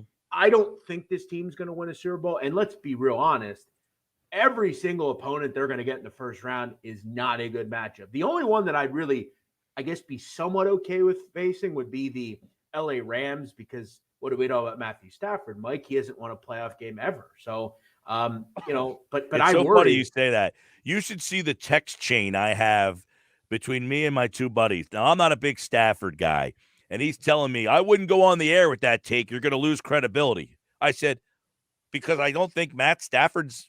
I just said he's If he's my quarterback. If he's my quarterback, I'm not all that excited. He's a very good talent. But think about this. This is the kind of thing for me. Well, he played for the Lions. The whole point of it is the Lions picked you first to make you not the Lions anymore, and you couldn't do that. Look, I like Matt Stafford. I think he's a good, solid NFL quarterback. I think he's gotten a bad rap because he's got a bad team for a lot of years. But yeah, I don't. If you're going to put me up against, Tom Brady, Kyler Murray, and Dakota Prescott, I'm going to lean on Matt Stafford to be the weakest of that group. And again, he has never really hasn't done anything in the playoffs. So, but again, Mike, you look at the difference between like the Washington football team in this draft order. They're going to pick 9th. Okay, they were what just behind the Eagles. Eagles beat them twice. One game was very close. 9th to 14th is a whole lot different in your kind of order. So, are you going to, as a fan, trade away an away playoff game you're likely going to lose? When you could have just been a fringe playoff team, nothing really matters much different, and you have a much better selection. I hear what you're saying, and I'm an advocate of that in basketball. Look, if I'm going to be the 7th, 8th seed in basketball, now look, I agree with you. I don't think the Eagles are winning the Super Bowl this year. So would you advocate, like, to me, they have 3 picks. They should get 2 very good players there. You're probably going to miss on one by law of averages. If you hit all 3, that's unbelievable. But would you rather make the 3 picks at 14, 19, 21, or use one of them to move up and only get 2 picks? If it were me, I would move up to get a better selection, because I think the top level of this draft, let's say the first 15 players, are really good. Okay. And you can hypothetically go out and get, because look, we all know they don't make linebacker selections. So let's say they didn't. That might change though, because the league is kind of changing now. Right. But let's say they don't select a linebacker. You could still, though, get a very high-level corner and a edge rusher. Or it depends how high you go. But, yeah, if it were my decision, that's what I would do. Because, again, they have a second-round pick that they could use on – this wide receiver class is very deep. So you can go out and get a wideout. And you could also go on the free agent market and get a wideout. They have to get another receiver. It's that simple. But I don't think it's a problem right away where you have to address it in the first round. But yeah, I would look to move up. I think they're going to go. I think they're going to add a veteran wide receiver in free. They can't get another young receiver. They need a veteran guy. Yeah, I think it's conceivable to think you could move up. I mean, Carolina might be an interesting trade partner. I mean, if you can get up to like 6 or 7 or somewhere like that, I think Dean will be there. George Karlaftis, the defensive end out of Purdue, he's another guy. If you can get into that 6 range, let's say get Dean or Karlaftis, you can target a corner at whatever it is. The next pick you have Andrew Booth, Sauce Gardner. I like Kobe McCreary Bryant, too. McCreary, right? All those guys. They're all on the docket there at that point. So I like Trent McDuffie, but that University of Washington has been a big bugaboo for all Philadelphia teams. Right, and what do we know about the last corner from Washington? Right, that Sidney Jones. Sidney Jones ended up not working out. And it's funny, Mike. The thing about Sidney Jones, if you go back and look at that Washington team, a couple other players they had at the time, Buda Baker, star, and they had another player, Byron Murphy. He's a terrific corner as well. The one player that didn't work out was Sidney Jones, and the Eagles had him. Exactly. So, that's interesting because has corner been a big problem this year? Well, no, it hasn't. But the truth is Steven Nelson going to be able to be retained? If he is, then I wouldn't necessarily worry about it as much because you have Zach McPherson. You got these kids, Vincent Jr. and Gowan, who they're pretty high on long term. And Avonte Maddox is a terrific nickel and Slays here long term. If you can retain Steven Nelson, and they're obviously going to have to figure that out. Steven Nelson's an older player by this point. Right. I think you could probably work him out for a cheap contract. I would target a safety at that point then. Oh, yeah, they need a safety. The question about it is Anthony Harris I like, but Rodney McLeod's getting up there. I'll tell you something. I tweeted this out the other day. One of the unsung heroes in that defense, Marcus Epps. That kid has played really well this year. He has occasional issues where he'll get burned or not be there in coverage, but he's a good tackler. He plays hard. I can't say I've ever seen him miss a tackle egregiously. Like he is a good tackler. I like that kid, but I think you need a stud corner. I don't know if Kayvon Wallace is the future there. Yeah, I think the next step for this team, they have these 3 picks. The next step is they've got to get a pass rusher. I agree with you at the top. They got to get someone that is either at the level or better than what Brandon Graham was. Because that's what this defense is kind of predicated on. They don't want to blitz. They want pressure from their 4. They don't have that constant. They don't have that guy right now. But Barnett has not worked out. I think for me, the real annoyance that I would have in this draft, and we see it every year. And look, I can understand last year you do it, but there's no offensive lineman needed, at least for the first round or 2 or even 3. You don't need an offensive lineman. But you have to ask yourself, I mean, are they going to just say, well, we can go back and we really like DeMarvin Leal, the kid out of Texas A&M. I mean, you could get him back in probably the late teens, early 20s. You know, David Ojogbo, a guy a lot of people like out of Michigan. We'll see. If it were me, I would get rid of one of those, that 21st pick or whatever, and try to move up in the first round and get that stud pass rusher and a safety. I've been having a guy on Twitter coming at me every single day because I said I would roll with Ertz another year. Yeah. I'm not taking a quarterback in this draft. Mm-hmm. I'm not taking a quarterback just to take one because I have 3 picks. Now, I think you like Corral and Pickett a little bit more than I do.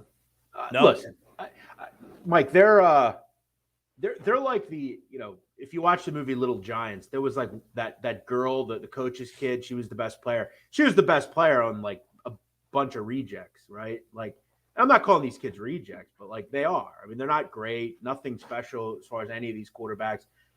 Listen, any Eagles fan, and I mean this, I mean no disrespect. You're all great listeners, but look, at the end of the day, if you're going to continue to be Jalen Hurts, he's out of here. He's not going anywhere. Okay, he's played really well for the most part. There's not an option in this class they're going to take. Look, if it's conceivable that they can get Russell Wilson or Aaron Rodgers, I'm sure they'll attempt to do so. But I'm looking towards, look, if you're really bad next year and Hurts is just the bottom level, you still have Gardner Minshew. And next year you could look at getting a high-level quarterback if you're really bad. So yeah, I wouldn't worry about a quarterback. They're not making a move on a quarterback. I agree. Now, I would be open to a trade. A Russell Wilson, the whole Watson thing, if that's 100% cleared up. I'm not trading for Watson if I don't know where that's going. Of course. Of course. And that's why every team in the league is not traded for Deshaun Watson, because they have no idea what's going to go on with his cases. Now, what a bizarre situation. I mean, here's a guy, he's not suspended by the league. He just has been basically paid to not play. This is where this makes no sense. Whether you like Deshaun Watson or not, the truth of the matter is he has not been criminally charged with anything. Why is he allowed to play? He is not suspended. He is allowed to play. The Houston Texans made the decision to just pay him to not play. It's such a bizarre situation that I just no sense. Now, again, but if you trade for him, I don't want to be the team that trades for him and then the NFL gets involved and makes a decision on him. Right, and that's why no team is doing that. I mean, I think you're going to have to wait until this is finished, and that's going to be in early first quarter, I think March or something. So we'll see. But yeah, I mean, if all those players, those quarterbacks you mentioned are on the table, 100%, I'd be interested. You'd be nuts not to, but I don't think they are, and the Eagles aren't going to draft a quarterback. Maybe late rounds, like a Bailey Zappi type of player or something like that. That's your boy. It's my boy. I would love to see them take Bailey, but all in all, I think they're happy with what they have. All right, Jeff Nadeau, at Jeff Nadeau on Twitter. He's got the big man. What are you calling this? Big man on betting? No, I'm just going to call it Big Man on Basketball. Okay, it's still Big Man on Basketball. That is the YouTube show. It's launched today. You got any Big Man on Basketball picks for tonight? Yeah, I'll throw one out to you guys. I think a great spot tonight is back in Texas against Kansas State. It is a road game for the Longhorns, but a lot to look forward to here. K-State is down to 7 scholarship players, the minimum amount they need to play tonight. They've got a couple guys out for coronavirus. According to Weber, the leading scorer is out, and others are as well. We'll see who it is. Mike, Texas is won every game by 7 or more this year, the ones that they've won. They are blowing teams out. I think are really good. Not a lot of people talking about Texas because they did lose that game to Seton Hall. But all in all, I think this is a really good team. They're great on both ends. They make free throws, and they cover games and win by margin. I think they beat up a bruised K-State team tonight and take care of business by double digits. I like Texas. They beat up on my Mountaineers over the weekend. Thoughts? I feel bad about that, Mike. As you know, WVU had a lot of guys out in that game. So, but, players on your schedule. Speaking of WVU, for the locals, Wildwood Catholic's Taj Thweet has entered the transfer portal, so he is out of there. So we'll try to keep Gibbs. Watch out. He was recruited by Temple. Temple could use a lot of help right now. That program's in some shambles. Temple's in a lot of issues just because, I mean, McKee just can't seem to get a healthy roster. I mean, they're still hurt. They still got kids out. Cleve Battle's out for the year. Look, I think long-term Temple will be back into the scheme of things, but they just can't seem to get a healthy roster. College football championship, thoughts? I haven't really anchored a thought yet. I kind of told myself whoever was getting points in this game, I'd bet on. Georgia is sharp for sure. A lot of people coming in and taking Georgia. Have punted this line up to 3. 3-point favorites. Alabama just beat them up. Look, I have always said I remember telling, this is a true story, Mike. The week before the fight, I was at the Barstool. Big Cat, I saw him, and he said to me, what do you like? You like a SEC title game? He said, I love Georgia against Alabama. I said, listen, bro, you got Nick Saban getting a touchdown. I'm in, right? You're giving me 3 points at Nick Saban with all this time. I am not that big on Georgia. Great defense, but I'm not sold on them. If you're going to give me a total in the 50s as well, I'd lean under. Georgia is a great defense. I think Alabama will play to their height. And look, Bryce Young is the better quarterback. I'll take 52 Alabama. right now. Yeah. Tied. What'd you say, under?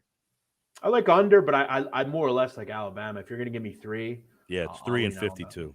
There is a bowl game tonight, Mike. Did you see that? A bowl game tonight. LSU, Kansas LSU, State. K-State, 9 o'clock. By the way, that game that started at 2.5. It's up to 7.5. Mike, this is the exact type of bowl game you look for. K-State wants it bad. They got everybody playing. LSU, lame duck coach Ed Orgeron's gone.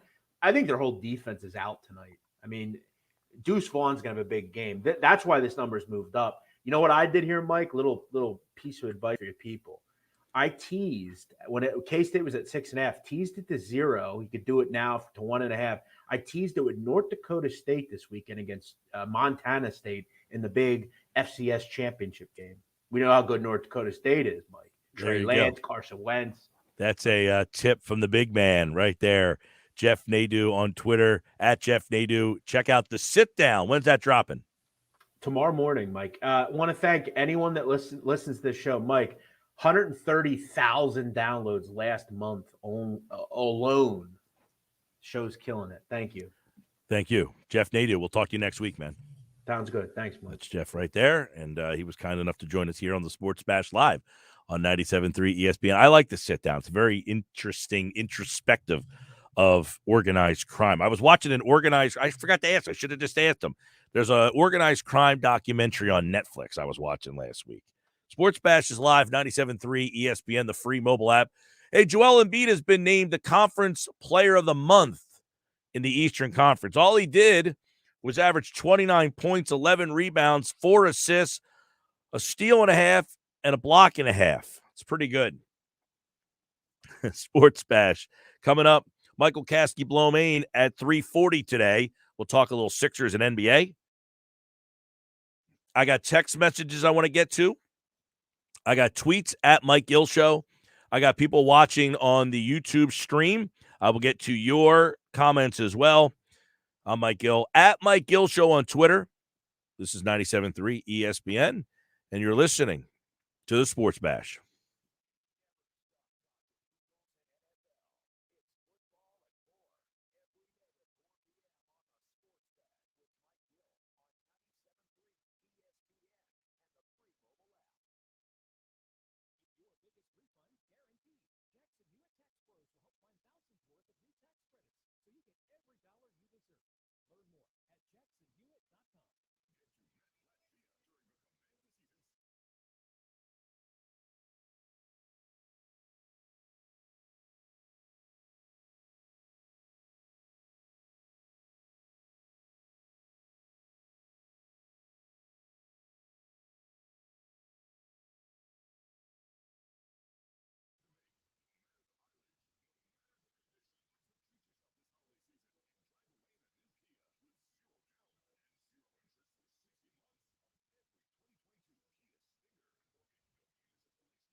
superintendent. Someone with handyman superpowers and a concierge alter ego.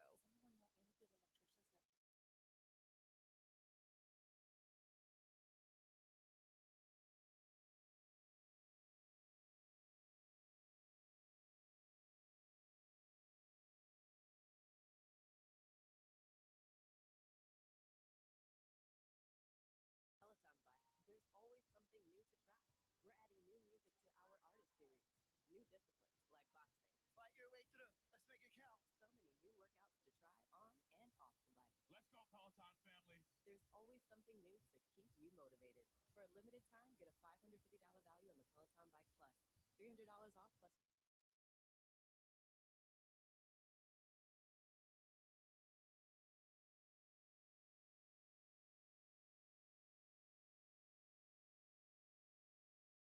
Many critics are calling the Nets the off. American Auto, starring SNL's on a gas bag. What are you doing to my car? I'm stealing it from Caps. It's fine. I'm the new CEO. Then it's Grand Cruise. The comedy critics rate is this generation's friends. I'm gonna ask Alicia to marry me. Seriously, dude? I've had almond milk in my fridge longer than you've been, Felicia. American Auto and Grand Cruise. Premiere tonight on NBC. Hey, Jim. Thanks for coming. Are you kidding? I never miss one of your dinner parties. How's the new job? We're growing fast. And I stopped working weekends, thanks to how much smoother everything runs on NetSuite by Oracle. Fantastic. We're still using QuickBooks. Why haven't you upgraded to NetSuite? We're making QuickBooks work, sort of. Watch your language. The kids are right there. Sorry, Amy. NetSuite gives you visibility and control of your financials, inventory, HR, planning, budgeting, and more. NetSuite is everything you need to grow, all in one place. And 93% of surveyed businesses increase their visibility and control since upgrading from QuickBooks to NetSuite. Yeah, it sounds like it's time for me to switch to NetSuite. Over 27,000 businesses already use NetSuite. For the new year, NetSuite has a new financing program for those ready to upgrade at netsuite.com/radar. Head to netsuite.com/radar for this special one-of-a-kind financing offer on the #1 financial system for growing businesses. netsuite.com/radar. Why does Walgreens offer copays as low as $0 and 90-day refills? Because we care about Medicare, so you don't have to. I mean, do you really care to hear me go on about same-day prescription deliveries making your life easier? Or how there's a pharmacy expert available 24/7 and one-click refills? Well, I just did anyways. Fill your Medicare prescriptions with Walgreens and save. $0 copays apply to Tier 1 generic drugs and select plans with Walgreens as a preferred pharmacy. Restrictions apply. See walgreens.com/Medicare for complete details. We're planning a trip to Spain later this year. But our Spanish is... It's pretty bad. So we're using Babbel. Babbel's conversation-based method teaches you real-life words and phrases. And with Babbel's interactive, bite-sized lessons, you'll remember what you learned. There's no easier way to learn another language. Ahora hablamos español. He just said, now we speak Spanish. Babbel, language for life. Now try Babbel for free. Just go to Babbel.com. That's BABBEL.com. Now, back to more Sports Bash with Mike Gill on 97.3 ESPN, South Jersey Sports Leader. 329 Sports Bash Live, 97.3 ESPN, the free mobile app. Live on YouTube. You can watch on your smart TV, youtube.com, search 973 ESPN. Coming up in 11 minutes, we'll talk to Michael Kaskey-Blomain on the Sixers and the NBA as the Sixers win last night. I think they've won 4 in a row now all of a sudden. As much as things seem to be going poorly because of the Ben Simmons stuff, COVID, missing guys, they have continued to win. So for whatever that is, I will say this. So I was having a conversation on Twitter today regarding Tobias Harris. Okay. People want Tobias Harris gone. He gets booed last night. Then he makes a bucket later in the game and the fans clap for him. And he says, don't clap for me. All right. Tobias Harris is one of the classiest individuals I've ever covered. All right. I've talked to Tobias on numerous occasions. He's a very, very nice individual. That being said, I think it's getting to the point where Tobias is now like, I don't want to be here anymore. I don't know if it's necessary. I don't want to be here, or the frustration of the season and the Ben Simmons and everything. Like, he's not having a good year. I don't want to say he's not having a good year. He's not having an impactful season. And here's the problem with the Tobias Harris situation. He got paid a lot of money. He'll never live up to that contract. The Sixers were in a really tough situation that all season. Jimmy Butler didn't want to be here anymore, and the Sixers traded for Butler, and they traded for Harris. They couldn't have both of them walk on him.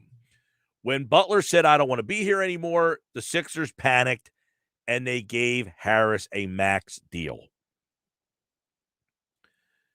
That's not Harris's fault. If somebody says, here's max money, you're going to take max money. The problem has become this. Tobias Harris is a number 3 guy. People want Tobias traded. You know how hard it is to trade Tobias Harris with that contract? Here's the issue. If you trade Tobias Harris, you are not getting Tobias Harris in return. And you might say, who cares? Here's your problem. Harris is here to be the third guy. Now he got paid to be the best guy, essentially. You overpaid for your number 3 because your number 2 is not a great scorer in Ben Simmons. Well, now Simmons is not here, and Harris has been elevated from 3 to 2, and he's not a number 2. So the problem in trading Tobias Harris, let's say you can find a suitor for Harris, which I don't think is really going to be possible. But let's just say let's just say they could find a suitor for Tobias Harris. Okay? You're not getting a Tobias Harris level player back in return, which means now you've gone from having a number 3 player, a very solid number 3 player, to having a less than player. So, yes, Tobias Harris is not having a great season. Tobias Harris is not a number 2 player. But if you trade him, what you're getting back in return is less than a number 3 player, because you're only trading him to get rid of the contract. So you are essentially trying to find a team that has a bad contract on it and saying, we'll take your bad contract if you take our bad contract. That's why trading Harris is very tricky, and it's a tough situation. So I contend in having this conversation today that you might just want to hold on to Harris and hope that you can find a player for Ben Simmons somewhere down the line that can push Harris back to the 3rd spot and firmly push him into the 3rd spot. Because if he's murky, that if he might be the number 2, you know you can't count on Tobias Harris. That's what it is. You cannot count on Tobias Harris to be the secondary player to Joel Embiid. I don't think Maxi's a night in, night out number 2 player. On some nights he is, and on other nights he's not. But that's the issue with trading Tobias Harris, or even bringing up the Tobias Harris, the possibility of trading him. Because if you move Harris, you have now traded away a very important piece to a championship team, which is that 3rd player. Now, you might say you're not winning a championship with him. If he's your number 3 guy, the problem the Sixers have had is they haven't had a number 2 guy. Harris was fine as the number 3 guy. So if you trade Harris, the guys you're going to get back in return are not going to be as good as Harris, most likely. I mean, I don't know who the top NBA contracts are right now. Who are some guys that you could legitimately trade Tobias Harris for in terms of who are the highest earning players in the league? Tobias Harris is the 13th highest paid player in the league. He is number 13. You know what Tobias Harris makes? $35.9 million. It's nauseating. How do you think the Rockets feel paying John Wall $44 million this year to not play at all? The highest paid players in the league are Curry, Harden, Wall. Westbrook's making $44 million. Can you imagine walking in that door at Staples Center or whatever the hell they're calling it now, and Russell Westbrook is higher paid than LeBron James is? Your highest paid players are Curry, Harden, Wall, Westbrook, Durant, James, Giannis, George, Kawhi Leonard, who's not playing at all this year, Dame Lillard, Klay Thompson, Jimmy Butler, Tobias Harris, Chris Middleton, Anthony Davis. They're your highest paid players. You're not trading Tobias Harris for any of those guys. And you have to try to match salary. There's your issue. Sports Bash Live, 97.3 ESPN. We'll go a little deeper with Michael Kaskey-Blomain coming up. Get the latest on, Ben Simmons got engaged, by the way. Maybe that'll help get his mind right. Michael Kaskey-Blomain, CBS Sports, covers the NBA in 5 minutes. Who's in, who's out? Still some spots up for grabs. I'll try to break down how this weekend will go. Football at 4, Pete Thompson tonight at 5.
Someone who's handy with everything from nail files to spreadsheet files. Peter's not coming in today, but we have that full bachelorette. Indeed can help her hire great people fast. I don't need Indeed. Indeed you do. Instant Match instantly connects you with quality candidates whose resumes on Indeed match your sponsored job description. Visit Indeed.com/credit and get $75 towards your first sponsored job. Terms and conditions apply.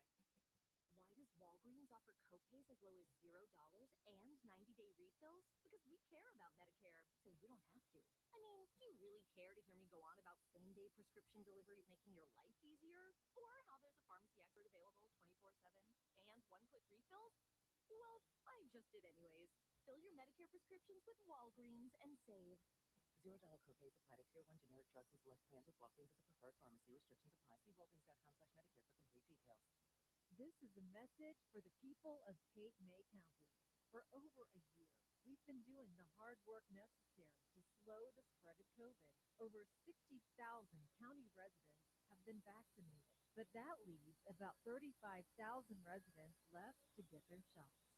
We've said all along that it's not over yet. Lately, our numbers have gone up, but they remain well below the highs we saw last winter.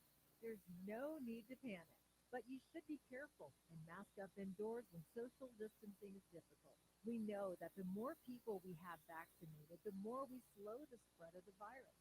Please call the Cape May County Department of Health at 609-465-1187 and find out how easy it is to get the vaccine. Once again, that number is 609-465-1187. You can get vaccinated. It's easy. Be careful and get vaccinated so we can all finish strong, safely together.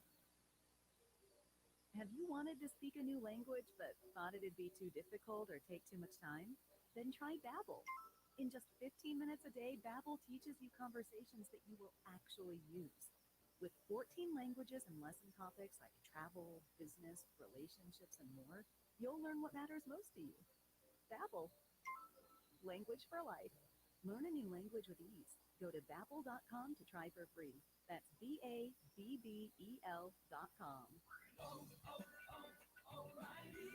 Are your wiper blades chattering, skipping, or squeaking? Don't let streaks or smearing on your windshield compromise your visibility. When it's time to replace your wiper blades, stop by O'Reilly Auto Parts and see our selection. Our professional parts people will even install your new wiper blades while you wait. Stop by O'Reilly Auto Parts today.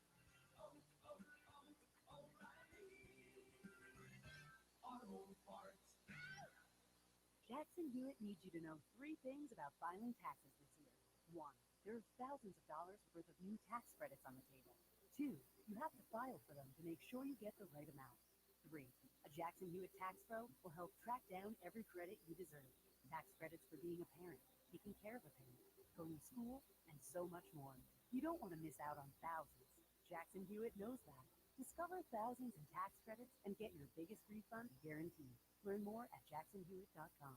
At Church's, we're doing 10 pieces of our crave-worthy comfort-made spicy or classic. That's 10 legs and thighs packed with bold flavors. That's how we do value. So you can do the Church's 10 starting at $10.99 then. Church's, bringing them down home flavor. Offer valid at participating locations. You can watch the Sports Bash live now on Facebook, YouTube, and Twitter. Search. See that you use a question.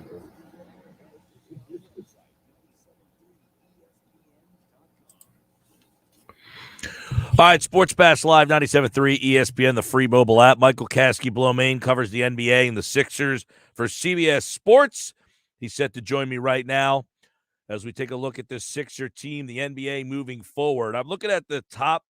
You know, Gary Harris makes $20 million a year. What the hell kind of world are we living in? Trying to find some contracts to match up, MKB. I don't know.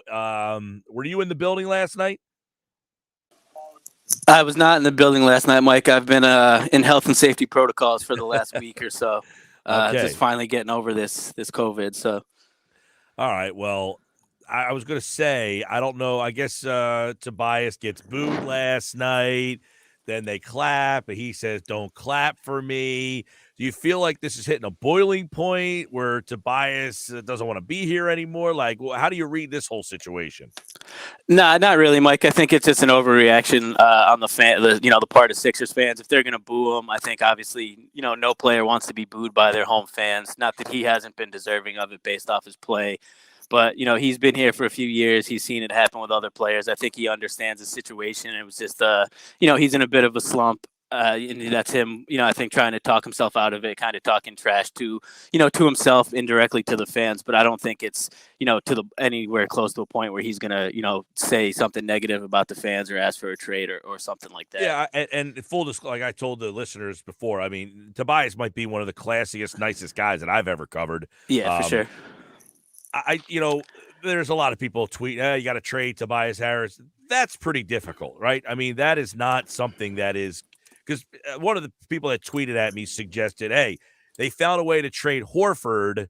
The problem with that is, to me, what you think, Horford was not a productive player. So trading him as a salary for salary dump was fine. If you trade Harris, you're not getting a Harris level player back. You're just getting a flat out salary exchange, most likely, right? Yeah, I mean, if you're looking to trade Tobias, you're strictly looking to get the contract off of the books. And in that situation, like you said, there's no guarantee that the production is going to be matched. You just strictly be doing it to clear space moving forward, which, it's definitely something I think the Sixers should look into by, in case there's a situation that presents itself that would help the team in the short term. But, at this point, it just seems like if you move them, it's going to be to clear space moving forward, and what you get back might not necessarily help the team, more than Tobias is so far this season. Right. You traded Horford. Horford was not a productive player. The guy you got back in return, who'd they get for Horford? That was Danny Green. Oh, Danny Green, a guy that everybody wants out. But you got a Green who is a role player for the team. If you're trading Harris, you're not. See, the problem is Harris is a number 3 player who's played like a number 1 player. But on this team, he almost has to be the number 2 player. So he's in a really tough spot. Yeah, absolutely. And it's just more magnified, I think, this year, Mike. Obviously, without, the second best player on the team and Ben Simmons being there was more expectations on Tobias this year. And I think, he hasn't really been able to take a step forward compared to the past couple of years that some people were expecting. And without Ben there to kind of serve as the buffer and to take some of the criticism and things like that, it's just kind of more amplified that Tobias Harris is, clearly overpaid and clearly a guy, like you said, who's a nice role player, potentially a third or a fourth option on a great team. Yeah. But right now he's, being asked to play a role kind of that's, just more than he's capable of doing. And I think that's drawing obviously some of the ear of the fan base. Well, MKB, you go back to that whole situation. Butler didn't want to be here. They traded for Butler and Harris. They couldn't be left empty-handed. Did they panic a little bit? Yeah, absolutely, Mike. I think it's a good example of, what they call the sunk cost fallacy, which is basically that, they had already invested, the pieces that they had to trade Landry Shamet draft picks to bring Tobias back. And they felt like, we had already sunk this into him. We don't want to have him and Tobias or him and Jimmy walk for nothing. So let's overpay to make sure we keep him.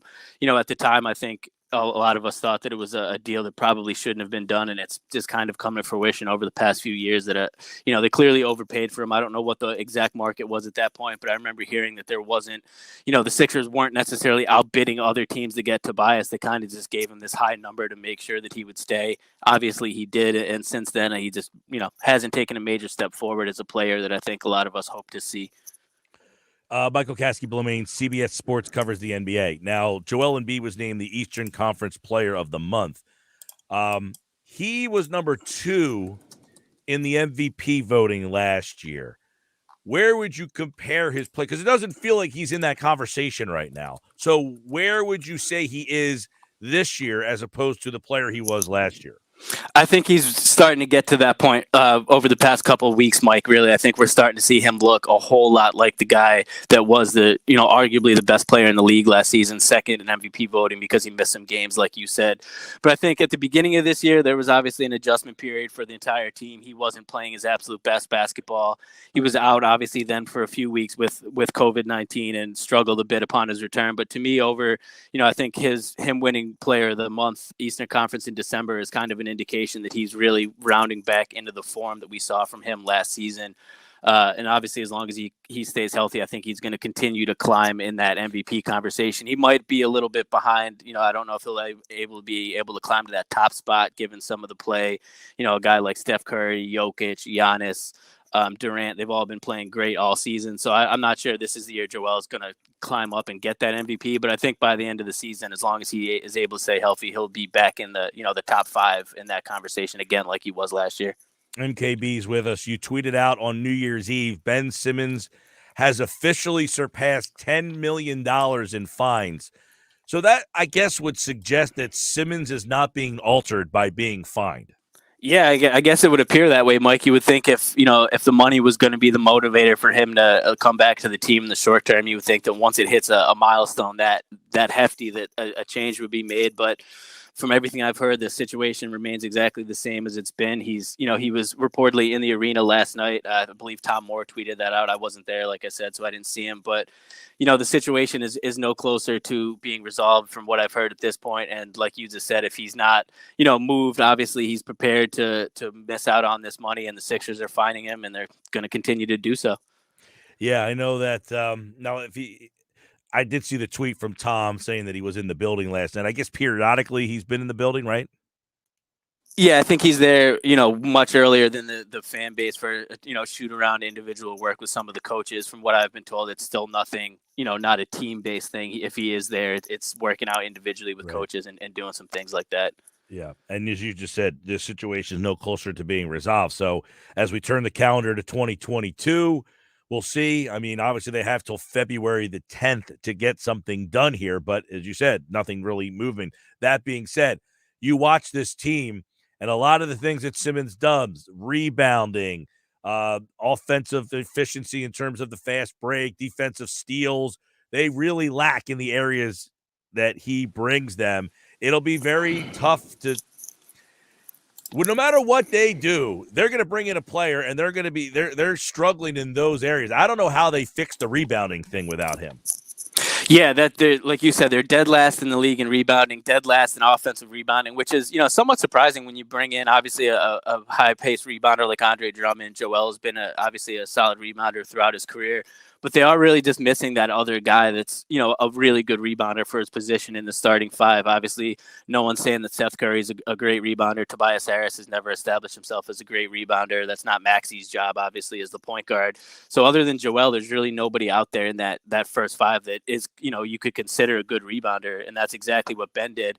And it's correlated too. The Sixers are dead last in the league in rebounding, and they're dead last in the league in pace per game. How many possessions they're generating on the offensive end per game. And those, like you said, Mike, that's, very clear that's what they're missing in Ben Simmons. Not only the rebounds, but he turns those rebounds into, fast break opportunities, added possessions for the Sixers. So without him, they're struggling on the glass, and they're struggling to generate, advanced additional opportunities. So hopefully, something when they do ultimately make a trade, those issues will be addressed in the return package. Right. So what is a better method here to try to fix it? Pushing as hard as you can to try to move Simmons, or pushing as hard as you can to try to find a taker for Harris? Yeah, that's a great question, Mike. And it's both of those things are at the forefront of the Sixers. I think trying to get a deal done with the Ben Simmons situation is still paramount for the team. If you could potentially do both prior to the trade deadline, free up the cap space and bring in a lot of other talent to surround Joel with, that would potentially be ideal. But that's asking a lot. I think, like you said earlier, it's going to be really tough for them to find a Tobias Harris trade. If he sits out the whole year, which seems likely, do you feel that sitting out the whole year, like the Sixers staring him down, would make him any more inclined to say they will stare me down again and make him say, all right, I got to make a decision here? Yeah, that's a great question, Mike. And honestly, it's impossible to tell. I thought at this point he potentially would have caved already. Once you're talking about the fines stacking up to the point, missing half of a season of your prime. If that's the point, at this point, nothing's changed. I really don't know what Ben's, attitude is going to be moving forward. I still am under the impression that they're going to try to do everything they can to find a trade before February's deadline. When you look at the state of the Eastern Conference and how well Joel has been playing this season, I think that the Sixers realize that they do have an opportunity. That the Nets aren't infallible, the Bucks aren't impossible to beat, and I think when you have Joel playing the way he is, and the Sixers realize, like, listen, we still have an opportunity this season to potentially do what we did last year, get even farther in the postseason. So I think they'll do everything they can to make a move over the next month and a week, 5 weeks basically. And if not, if he is still on the roster following the trade deadline, all bets are off as far as I'm concerned, because I have no clue how the two sides would proceed from there. Bizarre. Real quick, Eastern Conference, Bulls at the top. Would the Bulls be your favorite right now in the East? Nah, I don't think so, Mike, at all. To me, it's still the Nets and the Bucks are both, to me, a more dangerous teams come the playoff. The Bulls have been playing great. I'm not trying to take anything away from them, but when you talk about the talent on the Nets and the Bucks, I think ultimately, that when things shake out, they'll be the top two teams in the conference. Cleveland's the 5. Now, they made a trade because they had an injury. They got Rondo in there. It assumes to me that Cleveland, thinks that they're in this thing. Yeah, I mean, they're definitely going for it. Obviously, they've been hit hard with injuries, and I expect them to kind of fall down to earth. I wouldn't be shocked to see the Sixers jump them in the standings within the next, week or so. But they're going for it, and that they'll be an interesting team, in terms of Ben Simmons to keep an eye on when you're talking about a contract like Kevin Love's that could potentially match. They have a young guy, obviously he's hurt this year, Colin Sexton, who they'd be looking to trade, or they could be looking to potentially get some 3-team trades involved. But they're definitely a team to keep an eye on for me when it comes to the next month with Ben Simmons. And then 30 seconds, Michael. We got 2 teams that made the playoffs last year, New York and Atlanta, on the outside looking in right now. Yeah, they've both been, not that inspiring this season, Mike, and I wouldn't be shocked if either of them, both or either missed the playoffs this year. They just haven't played to the same level that they did last year. Which is crazy because Atlanta was like the hot team. They played on Christmas Day. They thought that this was the up-and-coming team, and all of a sudden here, they've had a lot of COVID issues and injury problems there, but something just doesn't seem right. And the Knicks, same issues down there. They brought in Kemba, who had that big day, but it just has not worked out. Michael Kaskey-Blomain, CBS Sports, at The Real Mike KB on Twitter, and, of course, the calendar 2022. We'll keep our eye on the Sixers and the NBA. Thanks, pal. Thanks, Mike. Happy New Year. You too, bud. And it's Michael Kaskey-Blomain. Great job on the NBA and the Sixers, and he'll be with us for the rest of the season right here on the Sports Bash. You can hear him live on 97.3 ESPN. When we come back, it's football at 4. Andrew DiCecco is on deck. Talk a little Eagles, his observations. He was at Washington on Sunday. And by the way, there's a follow-up to the railing collapsing on Jalen Hurts and those fans. I'll give you the details coming up here on the Sports Bash live on 97.3 ESPN.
Learn more and find your nearest location at jacksonhewitt.com. If you are tired of searching the grocery store for meat you can trust, you need ButcherBox. They're a subscription service that delivers humanely sourced meat and sustainably sourced seafood right to your door. ButcherBox sources their products from partners with the highest standards for quality, which means you can stop combing the grocery aisles and start getting 100% grass-fed beef, free-range organic chicken, humanely raised pork, and even wild-caught seafood delivered to your doorstep. With ButcherBox, you can select a box that has everything you want all in one place. For a limited time, ButcherBox is offering new members a great deal for the new year. Sign up at butcherbox.com/radio or call us at 1-800-BUTCHER. This deal includes ground beef, chicken thighs, and pork butt. That's more than 7 pounds of meat added to your first box for free. Get the New Year's bundle before it's gone by going to 1-800-BUTCHER to sign up. Susan, it's so great to finally be able to get together again. Oh, it sure is. And I really appreciate you picking up the bill. I'm happy to. I've got the extra cash. Since we've all been driving so much more again, I've been using Get Upside, the free gas app that pays you cash back for every gallon of gas you buy. Wait a minute. Are you saying you actually get paid cash when you buy gas with the Get Upside app? Yes, up to 25 cents a gallon. Cash back every time I buy gas. Does that actually add up to anything? Some months I make $200 to $300. Wow, that's serious extra cash. I'm downloading the free Get Upside app now. Download the free Get Upside app now in the App Store or Google Play to save up to 25 cents a gallon when you buy gas. Use promo code BUY for a 25 cents a gallon bonus on your first tank. That's up to 50 cents a gallon on your next fill-up. You can cash out anytime to PayPal or an e-gift card for Amazon and other brands. Just download the free Get Upside app and use promo code BUY for a 25 cents a gallon bonus on your first tank. That's code BUY. Hey, Pete, how's business? It's great. Foot traffic's still way down, but more people are finding me online. Nice. How'd you pull that off? Well, the first thing I did was go to mylocalcustomers.com to see exactly how many searches there were for businesses like mine. So I guess there were a lot? Yeah, there were hundreds of local searches every month. So after I saw that, they helped me position my business online to get in front of those customers. That's awesome. I wonder how many people are searching for my services around here. Well, it's quick and easy to get the answer, plus it's free. Just go to mylocalcustomers.com to find out. If there are a lot of searches, you should definitely get in front of them. If there aren't, no harm, no foul. Go to mylocalcustomers.com for a free local customer analysis that will show you how many customers are searching online for your type of business. It's quick, easy, and free. Visit mylocalcustomers.com. That's mylocalcustomers.com. We know sports. The Couturier, he's cold! Just don't quit by the fire. 97.3 ESPN, WENJ, WENJ HD, Millville, Atlantic City, a Town Square media station. 97.3 ESPN presents The Sports Bash with Mike Gill. It's time for Football at 4 with 97.3 ESPN.com's Andre DiCecco. My first allegiance is what will be best for the Philadelphia Eagles and our fans for the next 3, 4, 5 years. Powered by the Inside the Birds podcast. Now, live from inside the Matt Black Kia Studios. And Football at 4 is powered by the Inside the Birds podcast, and it is brought to you today by Caesars Entertainment Group of Atlantic City. Come experience the ultimate sports destinations all season long. Wild Wild West, Tropicana Harry Resort, Atlantic City. Book your game day experience today at Caesars.com. Andre DiCecco is here to talk a little Eagles Washington football team. I believe he was at FedEx Field where the Eagles beat the Washington football team on Sunday, clinching a playoff berth once some other things happened around them. We'll get Andrew's observations on the win and what might be next for the Eagles in the playoffs. Happy New Year, Andre DiCecco. What's up, man? How are you? I'm all good, man. Now, everybody talks about FedEx Field. I heard that Merrill Reese didn't even go to the game because he said there was a dump. He actually called it remotely. Would you concur that FedEx Field is not top-notch? Yes, I think I would concur that and share that same sentiment. All right, let's take a look at some of the observations from you in this game. And I want to start with Jalen Hurts and the game that he played. Now, the numbers won't pop off the screen and say that he played a great game, but where was that game for you in terms of his progression as a quarterback? Because I thought he played a really solid football game. I concur, Mike. I think that the stat sheet can sometimes be misleading when you really watch the game and see how he commanded the offense and just the growth that he's made. And we've talked about this the past couple of weeks. I think that Jalen Hurts really showed that the ability to dig deep and he really reinforced his ability to dig deep and really propel the offense to victory when things around him maybe aren't the most ideal. Maybe there's parts of the game where the offense doesn't generate points and they're kicking field goals instead of converting that into touchdowns. He shakes all that off and he makes big plays in crucial moments. And I thought, for example, that flip over the head when he's falling down to Boston Scott and Boston Scott leaps into the end zone. I thought that he just so calm, cool, and collected under pressure.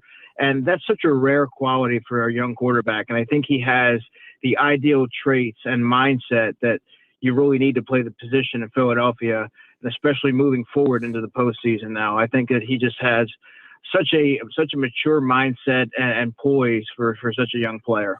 Yeah, I agree. And I thought he made some really good reads.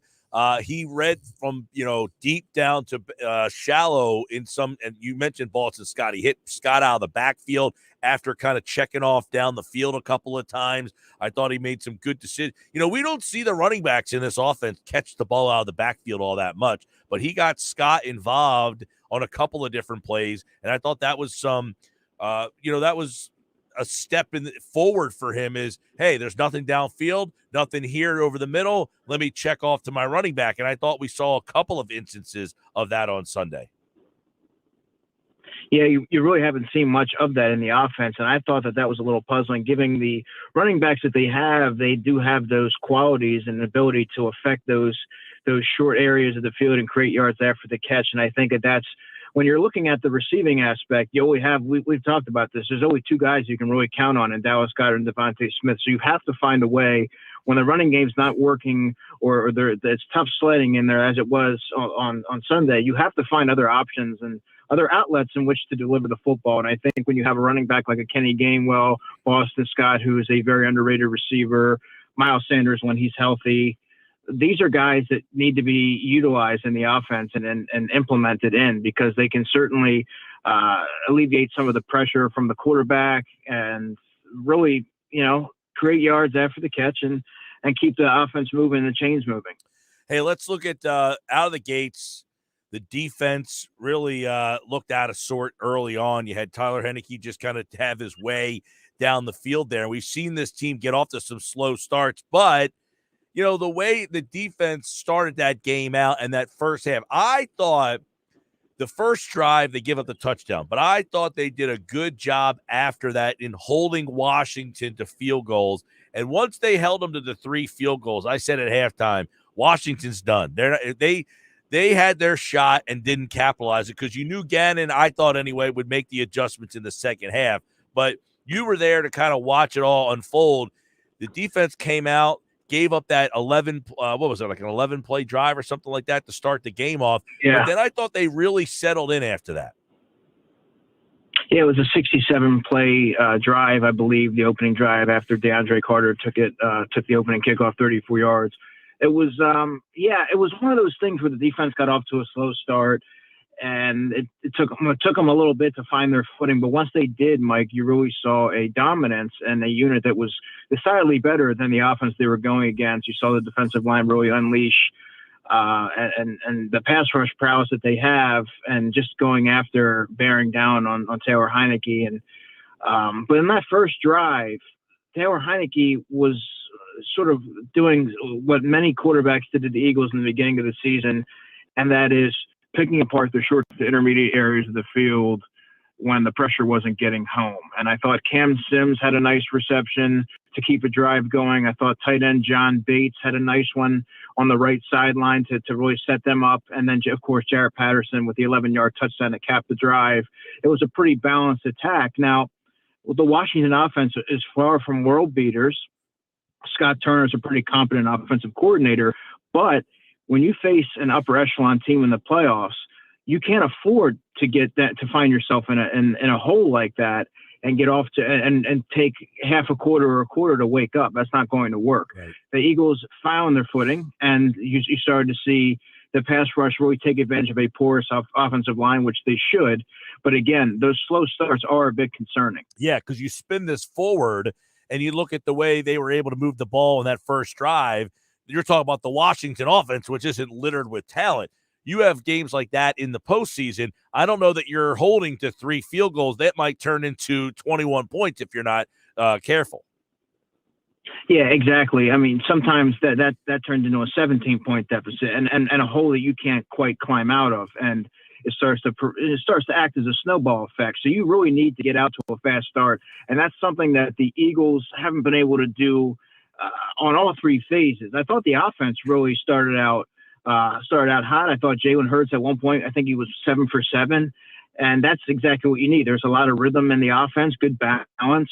They leaned on the running game, even though it wasn't necessarily providing great results as it has been in past weeks. I thought that Nick Sirianni showed tremendous growth in that area and commitment to staying with a successful blueprint. So, but the Eagles really need to find a recipe where all 3 units are playing cohesively, because that is not going to work as we venture into the playoffs. Yeah, we're talking with Andrew DiCecco, Football at 4. A lot to dissect from that game. Andrew was there. What was your take on Sirianni going on 4th down so often there? Did you have a problem with some of the decisions? No, I like the 2 early 4th down attempts, as a matter of fact. And yeah, that would have been disheartening to come away without any points there, obviously in a must-win situation. But I thought that he leaned on the team's most effective unit, which is the offensive line, and pretty much said, our guys are better than your guys, and really wanted to impose his will and stick with the running game, which had been so successful. And I thought that showed tremendous confidence. And he's not swayed one way or the other. I think Nick Sirianni has really, in amid the second half surge, I think he really grew up as a coach, and I think he deserves a lot of credit. Really could be a dark horse, frankly, for coach of the year. And I just thought that in those moments like that, it would be so easy just to take the field goal or play conservative. But he knew that his offense, he believed in what he was doing, and he knew that his unit was better. And, you know, the first time it didn't work, I think I probably would have went to Boston Scott in that area, the short to intermediate, that short burst and quickness and his ability to just go forward, I think translates a little bit better than a Jordan Howard, who's a little bit more of a plotter. But nevertheless, I think that both moves were the right things to do in those situations. Yeah, I'm wondering, get your opinion on this. If he does that in a playoff situation, does he say, hey, we're playing with house money in these playoffs, let's just go for broke here? Or is he doing that because he feels he has the better team? Well, in the playoffs, that's a different situation because I think that you are playing with house money and you need to pull out some of these stops like that in order to beat some of these teams because, quite frankly, the Eagles are going to be outgunned by the Tampa Bay Buccaneers, by the Dallas Cowboys, right? I mean, those are better teams, but I like what the Eagles have from a DNA perspective of just the resolve and the buy-in to the coach and his methods and just the overall development that you're seeing from a guy like a Jonathan Gannon, from a young player like a Josh Sweat. I think that there's a belief and a commitment and a toughness and resolve into what they're doing and what they're building there. And that really all stems from the quarterback and his poise and his calmness. And I think, Mike, in order to be able to compete and contend with some of these upper echelon teams, you have to be aggressive and you have to go for it on fourth down if it's manageable, right? If it makes sense. Right. But I think these are some of the things you're going to have to do if you want to pull out a win here in the first round of the playoffs. Yeah. Now, the offensive line, you got a good chance to watch them live there. I look at the yards per carry and I see that was down. I don't think the run game was nearly as effective. Is that an offensive line thing? To me, watching the game on TV, they just look like we played 3 games in 15. Like they look like a little worn out a little bit. Yeah, I mean, I think they only averaged about 3.4 yards a carry, which was far below what they've been able to produce in the recent weeks. But Washington's a pretty stout run defense. I mean, they have a good defensive line. You got to give them credit. But on the same token, Mike, I would give Nick Sirianni credit, as I've alluded to, for sticking with the successful blueprint and not sort of returning back to that pass-happy offense that really has not yielded positive results earlier, for much of the season. Right. And I think that sometimes when you face these teams like Tampa Bay or whomever, you're not always going to be churning out 5-6 yards a clip, but you need to be able to stay committed to it because eventually that will pop. Eventually that's going to wear on teams. And I think that the Eagles have proven, Nick Sirianni has proven that he's not going to deviate from that. And I think that's very encouraging moving forward because he didn't cave and he didn't cave into it just because it wasn't going his way in the early goings. I don't know if you saw, I guess there was some video of them in the locker room after the game, Nick Sirianni. And what he said in there, I think really makes you feel like, and not that they've done it since the Vegas game. They've decided that they're going to run the ball and be that.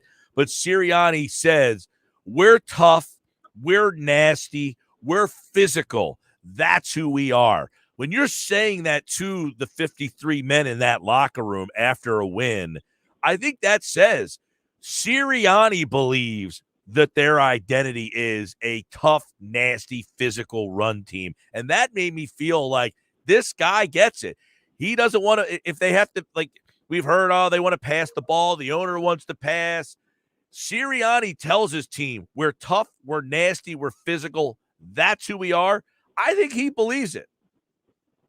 Well, that's just it. He does believe it, and he shows it. You can say it, and that sounds great, but he's actually delivering with his actions. And sometimes you need to be patient with a young coach. You're finding your way through the NFL, and I think eventually when he figured out what he really had with his personnel, was able to assess and take a step back, He saw that his offensive line was dominant. They're driving guys off the ball. They're establishing a physicality and a dominance that teams really, that you see defenses want no part of, particularly as we get here into the really colder months. And he said, okay, I found a blueprint here that's going to be successful.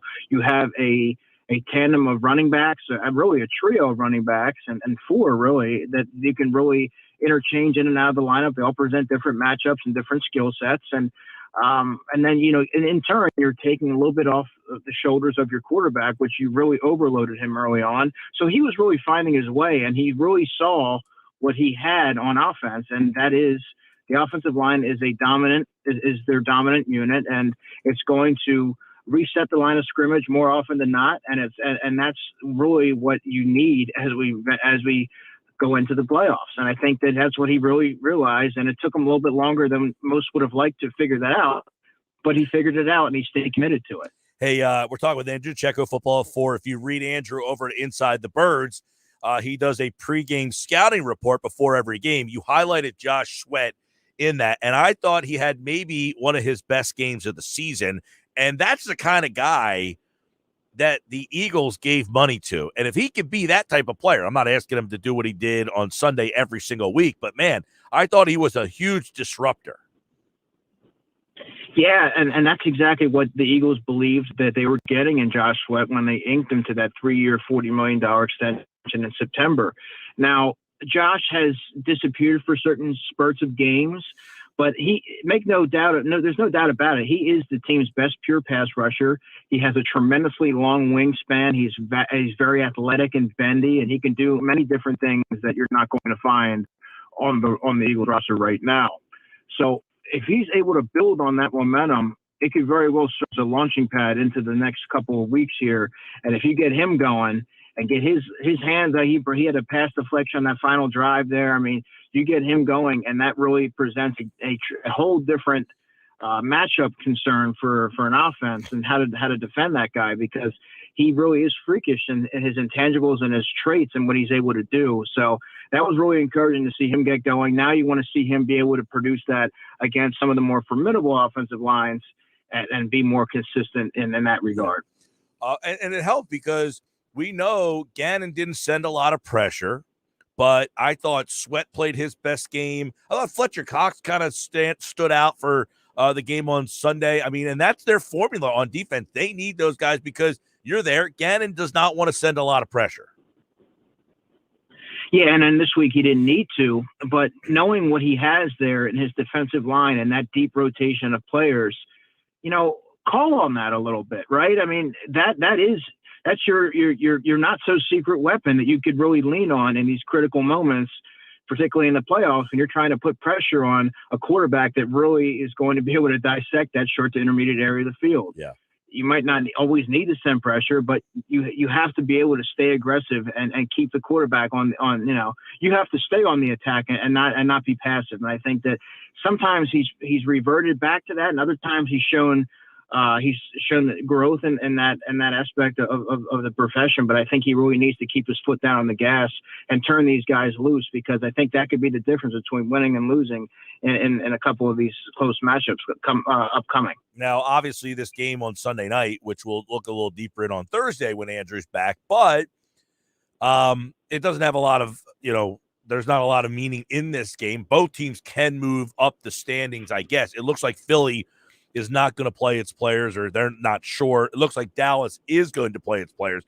But once you get into the playoffs, you look at this Eagles offense.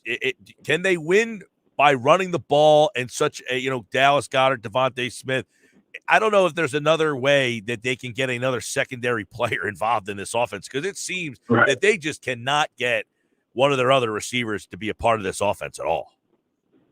Yeah, that's an astute observation. I mean, and that's something that I wrote about in my observation piece after the game, and we've talked about it here. I've written about it countless times. That's a problem, and that's not something that can be easily addressed in the rest of this season. That's going to have to be upgraded in the offseason. I mean, when Dallas Goedert and Devontae Smith aren't primary options or aren't open, or whatever the case is, the passing game sort of just is going to Jalen Hurts has to improvise and make things happen on his own, because you're not seeing the Quez Watkins or the Jalen Ragers of the world, or even the Tyree Jackson, just create separation and, help the quarterback, help the offense out a little bit.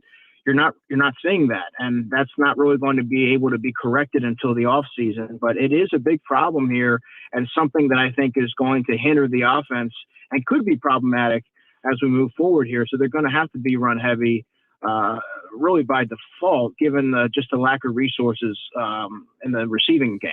Yep, I know that I think we had the conversation a couple of weeks ago whether you would replace, Rieger with Greg Ward. Ward actually had a catch in the game. Rieger did not. A nice catch, right? But he makes a meaningful catch. I mean, he makes a catch, it moves the sticks. I mean, Ward catches a ball, he scores a touchdown half the time. The other half, it's for a first down. And Rieger doesn't show up in the stat sheet from what I remember. I mean, to me, you're at a point where he's just completely useless on the field. That 27-yard catch that Greg Ward had on that improvised play from Jalen Hurts was a catch that if Jalen Rieger's in that spot, he doesn't make that catch. That, and the fact that I feel like, and I don't know if you can even tell while you're watching, but I feel like Hurts has lost confidence in Rieger. He won't even look his direction anymore. Yeah, that can certainly be ascertained just based on his unwillingness to look in his direction, or just some of the routes and the balls that are designed to go his way. They're not really asking Jalen Rieger to do a whole lot. He's not entrusting him to just shake free and come up with these contested catches like he exhibits a lot more confidence in a guy like Devontae Smith, and rightfully so, because Devontae continuously delivers for the offense and has bailed Jalen out of some really tough situations. Remember that catch there in Denver in the end zone? What other Eagles receiver is making that play? And I think that you only can look at one guy, and that's Devontae Smith. That's a problem, but I mean, that's a big reason why you're seeing an unwillingness to really look at those other guys in critical moments. Do you have a matchup which the Rams, Tampa Bay, do the Eagles match up better with either one of those two? I mean, I would say probably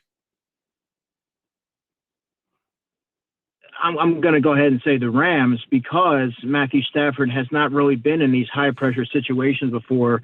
You don't want to see Tom Brady in the playoffs, regardless of what he has around them. Tom Brady has the Eagles' number. He has every team's number when it comes to the playoffs, by and large. So I think that he's someone that, if you're the Eagles, you want to avoid if possible, and take your chances going against the Rams and unfamiliar territory with Matt Stafford. It's funny because it's like the Rams have I feel like they have a better roster right now, but I'd rather play Stafford than a beat-up Bucs team because I don't want to face Brady. But the Bucs, I feel like, are kind of there right now for the taking, right? Yeah, that's the thing. You have the Bucs that are sort of reeling right now. I mean, my gosh, the Jets nearly took them the distance. They lost to the Washington football team, so they can certainly be beaten. But in the same token, you're going against a quarterback at Matthew Stafford that really hasn't faced the pressure like this in his career. So, I mean, either one of those teams you can certainly make a case for, and they both have their flaws. The Rams undoubtedly have the better roster, but I think when you're going against Tom Brady, I don't think you're ever going to like those odds or ever feel totally comfortable. When are you getting into the draft, man? After this postseason run. So it's been a long season and extra stuff to go. So we'll go right into it right after that. Not to mention the Eagles have 3 picks in the first round, so that's even extra work you're going to be doing. Yeah, and I've been getting some questions on Twitter, and I greatly appreciate the questions, but I'll be able to get into all that more in depth once the season wraps up. But we still have some postseason football to cover here, and we're gonna do that at a high level, and we're gonna cover the draft at a high level as well. By the way, if the draft was today, the Eagles would have 14, 21, and 22. That would be their 3 picks. The Indianapolis pick is 22. Their own pick is 21, and the Miami pick is number 14. You can be damn sure Andrew and I will get our hands dirty with those 3 picks and the draft. But As he said, postseason football to discuss. He'll be back on Thursday to look at Eagles Cowboys here on Football at 4. All right, Andrew, take care, buddy. You too, Mike. Talk soon. Smart football mind, Andrew DiCecco there, and he was kind enough to join us here on the Sports Bash Football at 4. Of course, it's brought to you by Caesars Entertainment Group of Atlantic City. Come experience the ultimate sports destination all season long, Wild Wild West, Tropicana, and Harrah's Resort Atlantic City. Book your game day experience today at Caesars.com. When we come back, who's in, who's out? My 14 NFL playoff teams. Now, some of them are already locked in, but we'll do seedings. We got all the wild cards in the AFC and 2 wild cards in the NFC still up for grabs. And that's coming up next here on the Sports Bash. Hey, don't forget, you can watch the Sports Bash live on YouTube each and every day. All you need to do, there's a variety of ways you can do it. You can do it through your smart TV. Just watch on your YouTube app on your smart TV at home, your YouTube app on your phone. You can cast us from your phone over to your television. So if you have YouTube, wherever you have YouTube, just search 973 ESPN and watch the Sports Bash live. A lot of people are doing that today. In fact, it appears that we have one of our highest viewerships of all time today. I don't know what's happening that all of a sudden people decide they want to watch the show, but we have a very high amount of viewers today. So we thank all the viewers out there. I don't know if it was because of yesterday and people weren't driving and you had to watch the show because you were home, but I am seeing a lot of people watching the show today, so I do appreciate that. I got a lot of messages from people watching the show. We'll try to get to them, as we always try to do. Text message board is open, 609-403-0973. What else do I have today? Pete Thompson tonight, Tuesday with Thompson. The PT's here. I think the PT's going to the game Saturday night. I don't like a Saturday game. I'm not a big fan of the Saturday night 8:15 game. I got to be honest with you. I'm Mike Gill. This is the Sports Bash, 97.3 ESPN.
Welcome to AutoZone. What are you working on today? Ready for an oil change?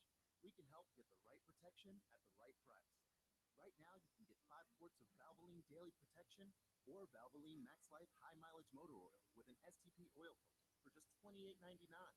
Visit one of our 6,000 stores or order from AutoZone.com for same-day store pickup or next-day delivery.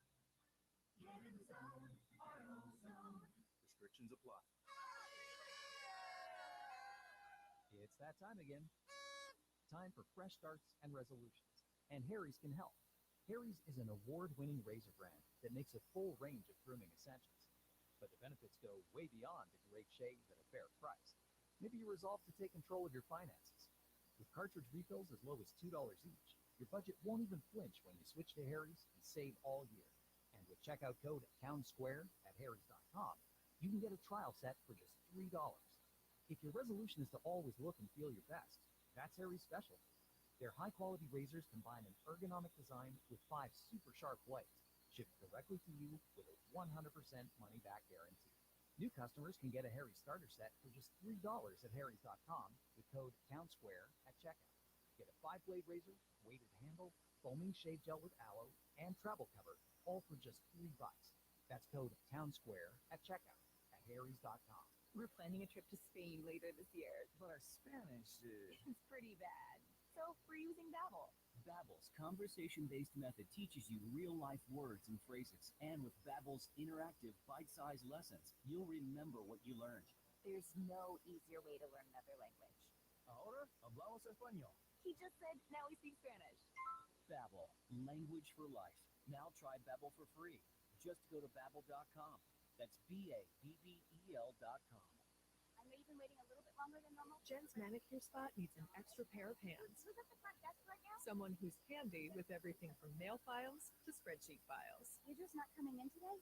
But we have that whole bachelorette party. Indeed can help her hire great people fast.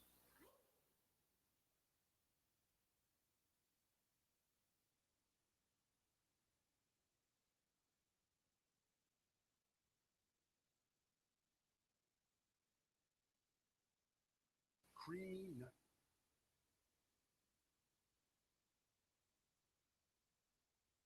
Get 2 great tastes in one delicious bar. Enjoy a Nature Valley sweet and salty nut bar today. You can watch the Sports Bash live now on Facebook, YouTube, and Twitter. Search 97.3 ESPN or visit our website, 973ESPN.com. 432 Sports Bash Live, 97.3 ESPN, the free mobile app. And, of course, live video streaming on our YouTube channel. You can check us out, YouTube. Search 973 ESPN. I'm Mike Gill. What's up, everybody? NFL Week 17 is in the book. See, now I said 16 because normally there's 17 weeks, and this feels like the last week of the season. But there's an extra week this year, so that was a little bit of a minor faux pas, I guess you could say. Time for Who's In, Who's Out. It's brought to you by BMW of Atlantic City, closer than you think online, BMWAtlanticCity.com. So this is the final week of the year. We do have a lot of playoff berths already wrapped up. We'll go over those, and we'll do our Who's In, Who's Out for Week 17 of the NFL season. Now, there are some divisions and stuff still up for grabs. So let's dive into it now. On the east side, you got Buffalo and New England. All right. So the East is still up for grabs. It comes down to Buffalo plays the Jets and New England plays Miami. Both teams likely to win. So Buffalo would win the division, which didn't look very likely a couple of weeks ago. Yeah, I'm just pulling up the full scenarios in front of me. But to me, I felt like when the Patriots beat Buffalo in that one game, and then they went and beat the Colts, I was like, man, that's 2 different teams. Well, New England had a nice run there, and then they kind of fizzled out. Bombed the Jacksonville last week, 50-10. Right, but they are the Jags, so. But Buffalo should handle the Jets, and New England should handle Miami. I mean, if either one of those teams would lose, you would think it would be Miami losing to Buffalo. Yes. I mean, New England losing to Miami would be more likely than Buffalo losing to the Jets. Correct. So I think Buffalo will win the division. Cincinnati has won the North. We all had that at the beginning of the year. That would have been a great prop swap item. I think Cincinnati's the one team that I couldn't pick all season long. And they're the one team that won it. Cincinnati, I have to give them a lot of credit. The additions they made on defense paid off big. And the Jamar Chase, Joe Burrow connection is very, very potent. Hey, look, I admit when I'm wrong. I blasted them for taking Chase over Sewell because I think they needed, and I still think they need offensive line help. But Chase has been so good that it covered up the fact that they have offensive line problems. Now they need to fix that offensive line. It's absolutely insane how good those two are together. Burrow is a stud, by the way. See, teams that are great in the past, teams that have great history, teams that are just franchises that are great is because they have great quarterbacks. Mm-hmm. The Bengals are perpetually lousy because they never have Joe Burrow. Joe Burrow is about to make the Bengals different. He's about to make them perpetually great. He's the best Bengals quarterback since who? Boomer. You're going to go back to Boomer. Okay. Who else would it be? Well, I mean, I wasn't sure how you felt about Carson Palmer, so. Yeah, but the team wasn't very good during the Carson Palmer years. They were competitive, I guess you would call it, but they weren't great. They were barely a playoff team. They made playoffs a couple times with Carson. Marvin Lewis, he made the playoffs a bunch of times. When I think of Marvin Lewis playoff teams, I think of Andy Dalton. Hey, Lewis had Palmer too. People forget about that a little bit. But Boomer might be a better example just because of the fact that I think that Burrow is prolific. Go back to Ken Anderson? I mean, Ken Anderson has over 30,000 passing yards in his career, so maybe. So I'm saying, should I go further than Boomer? No, I mean, thought Boomer went to a Super Bowl. Well, Boomer was a guy for about a 5-year period who was an elite passer. So I feel like Burrow and him might not be a bad comp, at least in terms of who the best Bengals quarterback is since. All right, let's Cincinnati wins the North. Tennessee has won the South. Good for them, man. I like that Tennessee team. I tried to stick with them as long as I could. I had Indianapolis overtake them like once or twice, but Tennessee has won the South, and Kansas City has won the West. By the way, Tennessee can clinch the first round bye this Sunday with a win. They win, they get it. If they lose their game, things get a little interesting. All right, so the wild cards. This is what we got now. Right now, it's Indy, Chargers, Raiders. No. New England is in. Correct. So they are one. They're already in. Either New England or Buffalo will be the 5th wild card spot. So I'll go New England. So that means 6 and 7. It's either going to be Indy. Now, if Indy loses, they play who? Indy plays the Jags. Indy wins, they're in. If they lose, so Indy's getting in. If they lose for whatever reason, which is be hilarious if they did. They play the Jags. They ain't losing. They need a couple other teams to lose. They have the tiebreaker over the Chargers. But if they lose, and either the Chargers or the Raiders have to win. So what would happen is if the Raiders won over the Chargers, they would get in. Raiders Chargers is a win or go home game. The winner of that is in no matter what. Yes.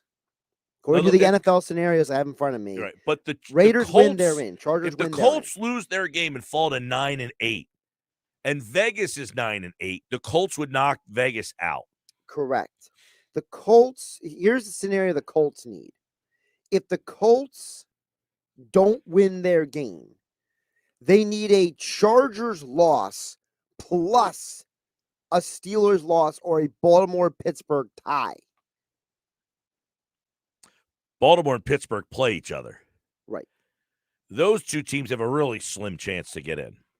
Yes. Pittsburgh needs a win, a Colts loss, and a Raiders-Chargers game not ending in a tie. They need an actual result in the game. Well, that's a good percentage. So who was that? That's Pittsburgh. Pittsburgh needs what then? They need a win. Okay. They need the Colts to lose to the Jags. And they need the Raiders-Chargers not to end in a tie. Right, because they have a tie. Baltimore needs a win. The Chargers to lose. So if the Raiders win, doesn't matter to them. And the Colts to lose. And the Dolphins to lose or tie. The whole Dolphins thing is weird to me. Because of the tiebreakers. Because the Dolphins have already been eliminated. They are, but because they're on other teams' schedules, it factors into your strength of victory and your strength of schedule and your because conference Miami record. right now is eliminated, but they're the 10. Baltimore's the 11, but not eliminated yet. Weird. Yes, the whole So thing my is wild goofy. cards are going to be Patriots, Indianapolis, and the Chargers. Go with Chargers over the Where's Raiders. that game? Where is it? Yes. Let me scroll down here. I mean, neither one of them have a great home field It's in advantage. Vegas. Yeah, I was going to say. I think it was in Vegas. Neither one of them have a great home field advantage.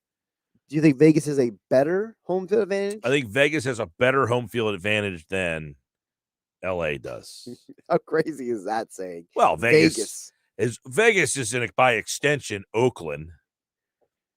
You still have those rabid Oakland fans. You still do it the crazies. That's right.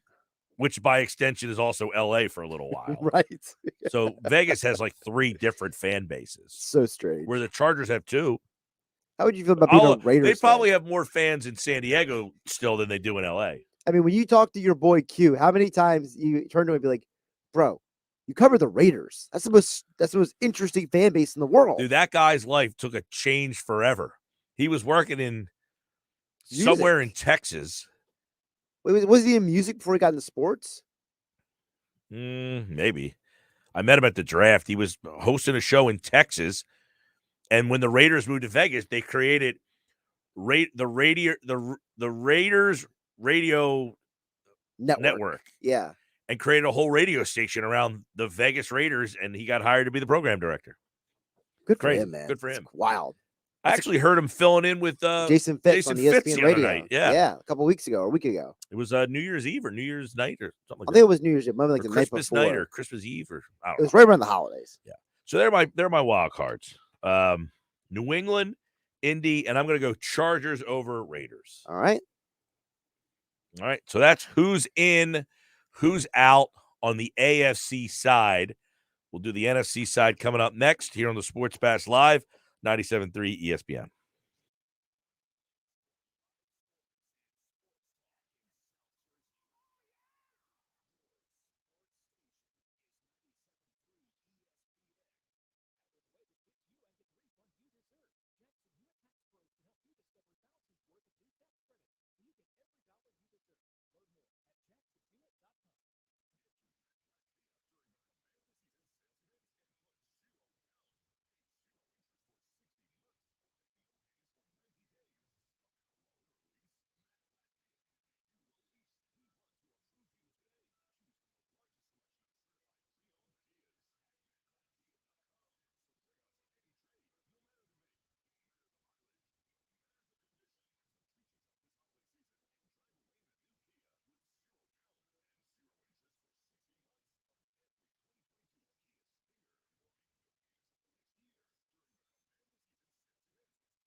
21st, first day of winter, we are celebrating our 146th year in business.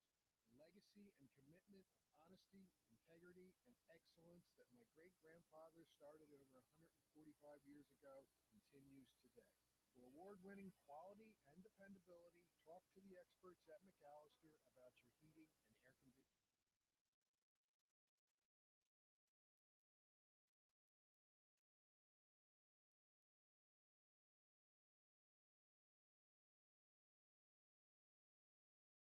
To the experts at McAllister, 609-927-4122 or at mcservice.com for all your heating and air conditioning.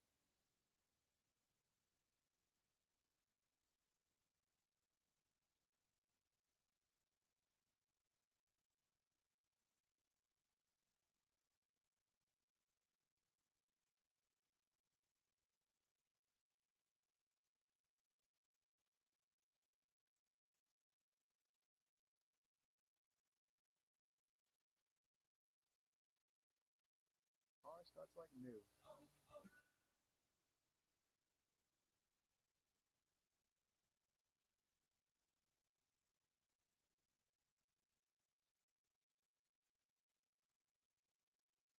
the table with your tax return. Jackson Hewitt will help make sure you don't. This year, there are thousands of dollars worth of new tax credits. Your Jackson Hewitt Tax Pro will help you track down every last one, so you get your biggest refund guaranteed. Don't leave thousands on the table this year. Discover thousands of dollars in tax credits instead. Learn more at jacksonhewitt.com. Now, back to more Sports Bash with Mike Gill on 97.3 ESPN, South Jersey sports leader. All right, 447. Who's in, who's out? This is the NFC side brought to you by BMW of Atlantic City, closer than you think online, BMWAtlanticCity.com. All right, who's in, who's out on the NFC side of things? So, Dallas has won the East already. That is in. As you predicted. That wasn't very hard. They were the clear favorite in the East this year. It's only the third time in the last 10 times the Cowboys have been favored in Vegas to win the division. They've actually won the division. How about it? Green Bay has won the North. They are the number one seed. In the South, Tampa Bay has won the South. And the West right now, it's the Rams. I'm going to stick with the Rams. Now, the Rams play San Francisco. San Francisco in a win and they're in, so they need to play. They're not going to sit on their hands for that game. Right. And Arizona plays Seattle. Correct. I mean, obviously, Seattle, as bad as they've been 5-11 record-wise, or 6-10, they're not a pushover. No. I think Seattle can beat Arizona, and I think San Francisco can beat the Rams. Absolutely. So they both could lose. My thought would be they both win the game. Rams are 2, Arizona is 5. Okay. So Arizona is one of my wild cards. Well, they are definitively a wild card. They've already clinched. That is correct. Philadelphia has already clinched. I had Philadelphia in a couple of weeks ago now. Yes, you did. After we went through the schedule Where's of all the guy these who teams. texted me that I'm cuckoo for Cocoa Puffs? Whatever happened to him? You'll never hear from him again. Never. Never. If you're listening, cuckoo for Cocoa Puffs, I got to find out when he texted me that. How long ago that was. He ghosted you. So the other wild card is either San Francisco or New Orleans. Now, the problem is, under your scenario, San Francisco loses. Yes, that drops them to 9-8. So in order for the 49ers to make it, the Saints would have to lose to Atlanta. That's not happening. The Saints are winning that game. You sure about that? Yes. No, do they play Atlanta or Carolina? The Saints play at Atlanta. Okay. I think the Rams beat San Francisco. And I think the Saints beat Atlanta. Then the Saints would be your 7th seed. And Philadelphia would be 6. So San Francisco would be out. How about that? That's wild because that was the one team a couple of weeks ago we felt was definitively going to be the second wild card team, and that the 7th spot was really the one that was up for grabs. Now it turns out that San Francisco could be out, and the one team that I haven't had in all season long is the Saints. I don't think I've ever had them in. I don't think so either. I mean, maybe like in the preseason I had them in. What, like a wild card? In the preseason, my teams in the preseason were Dallas, Green Bay, Tampa. So I got those 3 right. I had San Francisco winning the West. My wild cards were Seattle, the Rams, and New Orleans. That was, I think, the only time I had them in week 1. And then after that, I don't think I had when they them had again. Jameis. That's when they had Jameis, yes. Right. This is Oh, right. You know what? There was probably a time in there that because remember the Saints did beat the Bucs earlier this year with Jameis. I had them in whatever week this was. Yeah, they're my wild card there. And I had them in this. Yeah, so I had them in a couple times. But that was under the condition of Jameis Winston. Now it's been the Trevor Siemian, Taysom Hill, Ian Book show. Their quarterback situation's horrible, and they're still in this thing. I don't even know how the hell they're in this thing. It's a testament to their defense. I think Dennis Allen needs a new head coaching opportunity. So my who's in the AFC in the beginning of the year was Buffalo, Baltimore, Tennessee, Kansas City. So Baltimore, obviously, we got wrong. I had Cleveland, Indy, and New England. Okay. So Cleveland's good. It didn't make it. New England and Indy probably will. Interesting. Yeah. Now, after week 1, it's funny to see the changes because week 1, I had Buffalo, Cleveland, Tennessee, Kansas City, Miami, Pittsburgh, Chargers. I don't know who's more unhappy with the Cleveland Browns. Browns fans or the Mannings? Yeah. Eli seemed disinterested in that game last night, and he thought Baker Mayfield sucked last night. I thought Eli was only interested when the Steelers were on offense because he wanted to see Ben. He said that multiple times last night. He was like, I like Ben. I cheer for Ben. You know, he's in my class. Well, he was blasting Stefanski all night for not using Chubb. Just both of them were ripping both teams for not using their running backs because they both had those running backs on our fantasy team. Now, the first guest was Bill Cowher. He was okay. He was okay. I thought they interrupted him too much. And the whole thing is tough with the setup. I contend that they got to figure out something there. Right. I didn't see Goodell. Goodell's connection was a little choppy at times. So as somebody who works in our business, the scratches of the microphone was like irritating me. I didn't see Snoop at all. Snoop was great. Yeah. Snoop was a lot of fun. He knows more football than you think he would know. Oh yeah, definitely. Like I knew that he knew football, or he's definitely a fan. He's a diehard Steelers fan, and they had him break down a couple plays, and it was great. Also, and I saw all of Aaron Rodgers. And they Snoop Dogg's going to give Eli a big gold chain for his birthday.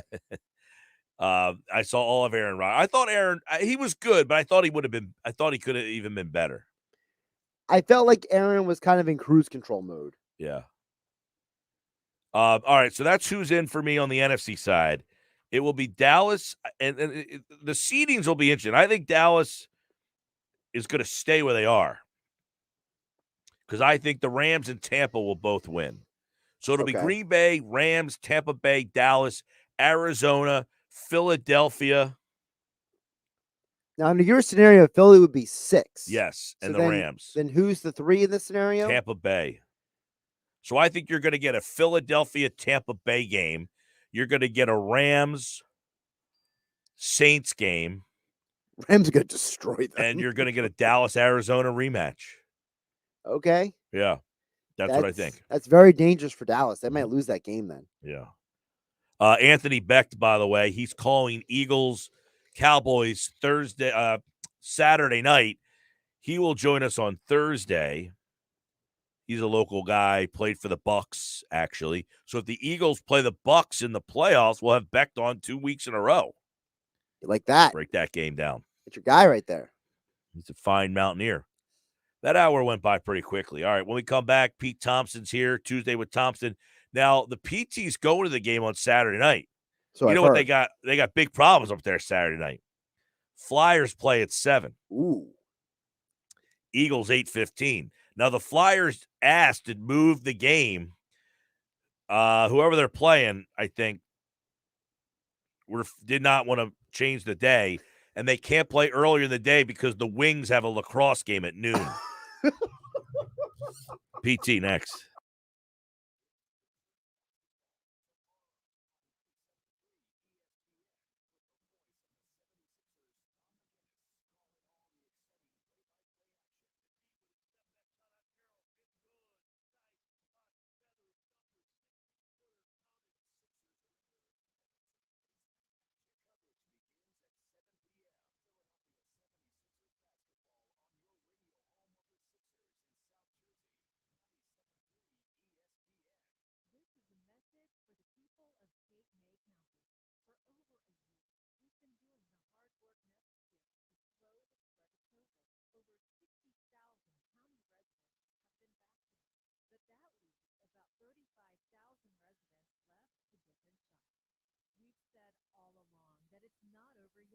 Lately, our numbers have gone up, but they remain well below the highs we saw last winter. There's no need to panic, but you should be careful and mask up indoors when social distancing is difficult. We know that the more people we have vaccinated, the more we slow the spread of the virus. Please call the Cape May County Department of Health at 609-465-1187 and find out how easy it is to get the vaccine. Once again, that number is 609-465-1187. You can get vaccinated. It's easy. Be careful and get vaccinated so we can all finish strong, safely together. Mai's virtual meditation studio has never been busier.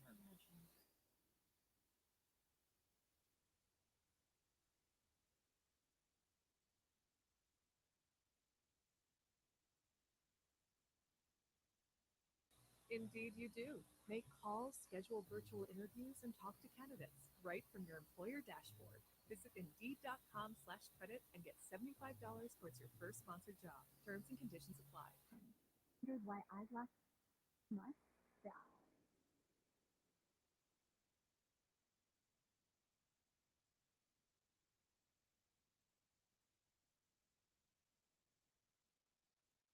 For a fraction of the price. Warby Parker's high-quality glasses start at just $95, including your prescription. Try 5 pairs of frames for free. Go to warbyparker.com to pick your 5 frames to try on at home for free. That's warbyparker.com. Why does Walgreens offer copays as low as $0 and 90-day refills? Because we care about Medicare, so you don't have to. I mean, do you really care to hear me go on about same-day prescription delivery making your life easier? Or how there's a pharmacy expert available 24/7 and one-click refills? Well, I just did anyways. Fill your Medicare prescriptions with Walgreens and save. $0 copays apply to Tier 1 generic drugs and select plans with Walgreens as a preferred pharmacy. Restrictions apply. See Walgreens.com/Medicare for complete details.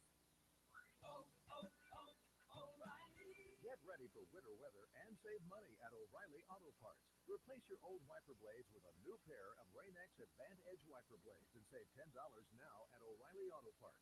Our professional parts people will even install them for free. Plus, earn double O Rewards points. Stop by O'Reilly Auto Parts today or visit O'ReillyAuto.com.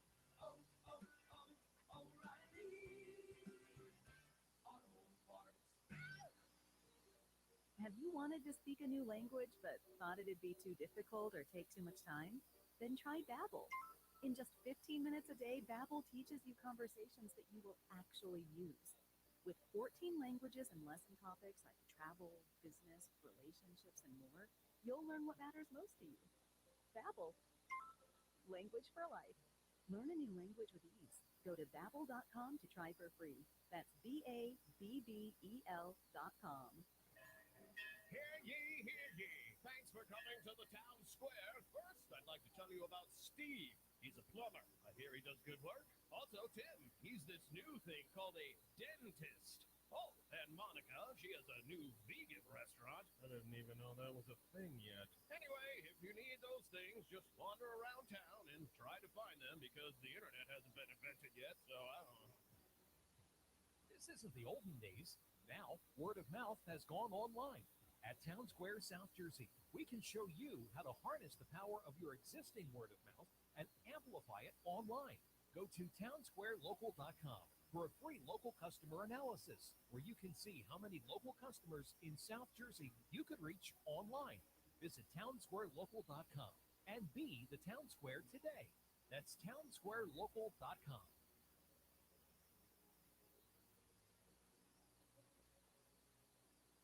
South Jersey's play-by-play home for the Eagles, Sixers, and Flyers. 97.3 ESPN, WENJ, WENJ HD Millville, Atlantic City, a Town Square media station. This is the Sports Bash with Mike Gill on 97.3 ESPN. Now, live inside the Matt Black Kia Studios, here's Mike Gill.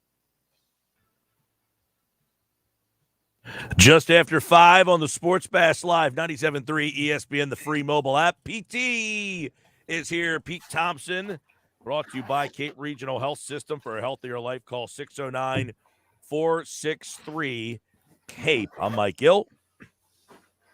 This is the Sports Bash Live on 97.3 ESPN and the free mobile app. And you can, of course, watch the show live on our YouTube channel, as Pete Thompson joins us right now for another edition of Tuesday with Thompson. There's the PT. What's going on there, Peter? Hello, Michael. How are you? Are you back to normal? Did you get to work okay? Did you get stuck at all? Are you all right? You know, I got stuck yesterday, and then I drove home last night and got stuck in my driveway. Oh, that's always fun. Yeah, well, at least you were home. Half in the driveway and the ass of my car in the street still. And that's I said, hilarious. I got out of my car and I said, I'm even done. trying. I'm done. My God. Now, at any point did any of your neighbors kind of, tell you were number one, or like move your car in, buddy, or what do you? Because you don't have the world's biggest street. No one was driving down my street last night. All right. I got you. But, yeah, it was rough. I mean, the streets were not cleaned up. Yeah, well, it was a lot of snow. I mean, and it's just so funny because it, remember, well, gosh, it was that Eagles game with Joe Webb. That was an example of a storm that hit here and didn't hit up in the Philadelphia area nearly as bad, and I remember that storm when my family was like, well, what do you mean they're calling the game off? What the hell, right? And I'm thinking, like, we're getting killed down here. Like, what are you seeing? It just is crazy how different the snow totals can be in each town and even, 30, 40 miles away.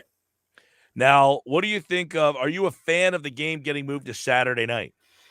What was that in living color? Hated it. Right now, I'm so pissed because I would like to go when God is shining the sun. I mean, I want to be out there in the daytime. And then that was before I knew that there's a Wings game at noon.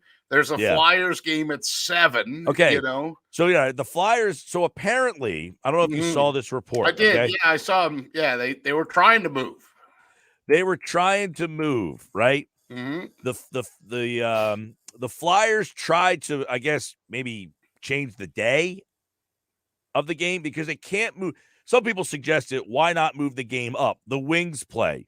Here's the thing. The Flyers own the building, right? Yes. So can't the Flyers tell the Wings to go take a hike? In theory, it's not even just about the Wings. The second part of that I heard was they wanted to, they could tell the Wings to hike so they can move up, but maybe they're already set for the Wings. Who knows? The second thing I get, that'd be stupid. The second thing, what do you mean set? They're going to change the. Right. Yeah. Well, they don't have ice down, right? Oh no, they did. They had Disney on ice. Maybe they still have the ice down. Who the hell knows? Let me. Well, just the ice keep is going always here. down. It's just covered up on the basketball floor. Don't leave the loading dock open, or else you'll have a wet floor at the Sixers. But that's a whole nother story. This is all I know. Okay, that they also had tried to change the date, but San Jose didn't want to play on their day off or something like that. So they wanted the day of rest that they're entitled to from the NHL Players Association. Right. John Clark tweeted this out this morning. A source familiar with the situation says the Eagles and the Flyers playing Saturday night. The Flyers looked into options for changing Saturday's game, but they couldn't move the game earlier because the Wings play at 12, and the Sharks wouldn't agree to eliminate their off day on an East Coast trip. So let's think about what the Flyers schedule is coming up. They play tonight, right? And that's their game in Anaheim. Do they have any more games? But what's the schedule between then and Anaheim? And then they play Pittsburgh on Thursday, and then they play San Jose on Saturday. All right. So the Pittsburgh game, yeah. All right. So that's the issue then. It's not their schedule; it's San Jose's schedule, and win with San Jose, and San Jose wasn't willing to give up their day off. That's really that's the end all to be all right there, because it's Pittsburgh, San Jose, and Carolina, home. You're right. That's set it and forget it. Right. And San Jose plays tonight against Detroit, Thursday in Buffalo, the same as Philadelphia.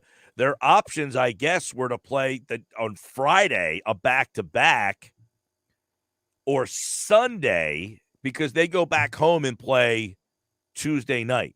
Right. And so the thing they wouldn't do is then take that Sunday. Yeah, but they didn't want to interrupt into that. Players like their time off. I mean, it takes a lot to play a hockey game, right? They want their rest and their relaxation, I guess. I don't know. I mean, they want to be able to look. And San Jose, by the way, who's 17-5-1, right? It's not like this is one of the elite teams in the NHL, but they were good enough to beat the Flyers in overtime the other night. Yeah, at Detroit, at Buffalo, at Philly, and then they're going back home. So that's the thing. Would they leave after they play? If you're the Sharks, do you leave after you play Philly? Probably yes, because you're just going to sleep on the plane the whole way out, and that gets you back in California for a longer period of time, including to see your family and home and all that stuff. All right. So that was a lot. The Eagles win. The Eagles win. Yeah. That's another reason I'm pissed off. The Eagles win, and now everybody has COVID, and nobody's going to play. Hey, happy birthday, Peter. Here's whoa. But nobody's it's nothing to do with COVID. They weren't going to play anyway. True, but I love how they keep acting like they're gonna. I love how Mike McCarthy says, I'm going to play my starters. Yeah, and Mike Gill and I are skinny. Give me a break. Oh, I think Dallas is going to play their starters. Why? What is their competitive advantage? They can move up the standings. If they win Saturday night and LA or Tampa lose one of their games, Dallas would move from 4th up. They definitively want to get out of that 4th spot. You think they want to play Arizona again? No. All right, that does make some sense, I suppose. But what's the Eagles' advantage to play their starters? 0, right? Oh, the Eagles, I don't think are going to play any. I'm saying it had nothing to do with COVID for the Eagles. Yeah. They just weren't going to play I don't think they're going to play their starters at all. So do you think the COVID is actually legitimate, or is it, who's making up COVID? I'm not saying that. I'm saying, isn't it convenient that all these guys then, including Jason Kelsey and key players, all come down with it at a time where they're going to have a meaningless game anyway? Well, it's just another reason to lean on it. No. I mean, I feel like there's a lot of people getting COVID right now. That is true. It's everywhere. They have the Flyers, Claude Giroux, he's out tonight. Oh, thanks. I didn't know that. Ivan Provorov, he's out tonight. Great. But Carter Hart's back? Yes. And who's the other guy? Hayes I don't know, back but the other game. Scott Lawton, yeah. Okay, very good. Yeah, I think the Eagles were going to sit their starters, because if they win the game. This is getting worse, by the way. So the Eagles are going to sit their starters, but the Cowboys are going to play theirs. Great. I can't wait to watch that game. Yeah, right? Well, wait, let me grow my mustache in 2 days so I can have a Gardner Minshew, Fu Manchu from the 6th row. You have any idea what what's the weather supposed to be like Saturday? Who cares? It's Saturday night, for God's sakes. It's 16. It was 16 degrees last night at kickoff time. See, I don't. The cold doesn't bother. If I know what, it's going to be frozen, the cold doesn't bother you anyway. No, I'm saying if I know it's going to be cold, I can dress accordingly. Yeah, that's true. It's supposed to be dry. Look, I got plenty of layers. I'll wear the layers. It disappoints me that it's not a daytime game. The NFL, in my mind, except for a very few select times, should be 1:00 on Sunday. That's when the home game should be played, and it upsets me because number one, I got to go up and deal with what we already talked about. But then number two, I'm also not thrilled about it because, I just think there's a whole different kind of fan that shows up to Eagles games on either Thursday night at 8:00 or Tuesday night at 8:00 or any of that stuff. Any time a game is a night game, it's just a different clientele. I don't know how to put my finger on that. I have been steadfast over the years. I don't like the Saturday night NFL games. I don't like when the NFL moves their games to Saturdays. They get lost in the sauce for me on Saturdays. I said they're going to move this game to Saturday. Yeah, you predicted this. Right, and people were coming after me on Twitter like the game won't have any meaning. Why would they do this? I said it's Philadelphia and Dallas. They want primetime football with those two teams. So I wasn't surprised. But the fact that it doesn't – both teams, the game means something, but it means something like more Dallas than Cowboys. Well, like for instance, Pete, if Philadelphia wins the game, okay, and San Francisco wins, then Philadelphia's still 7. All right. But if Philadelphia loses the game and San Francisco loses, Philadelphia would move up to 6th. And get who instead? They would be the 6th seed in play. Either right now it would be Tampa. Yeah, that's why so many of those. Isn't Tampa have the highest percentage? Haven't I been seeing that? I actually was highly entertained by you and Josh yesterday trying to go through the scenarios of now they're in, who might they play? And Josh had his slide rule out trying to calculate the one. Yeah, it looked like fun. I'm better you two than me. Well, I'll tell you, because I saw the same thing that the Eagles have like a 68% chance to play Tampa.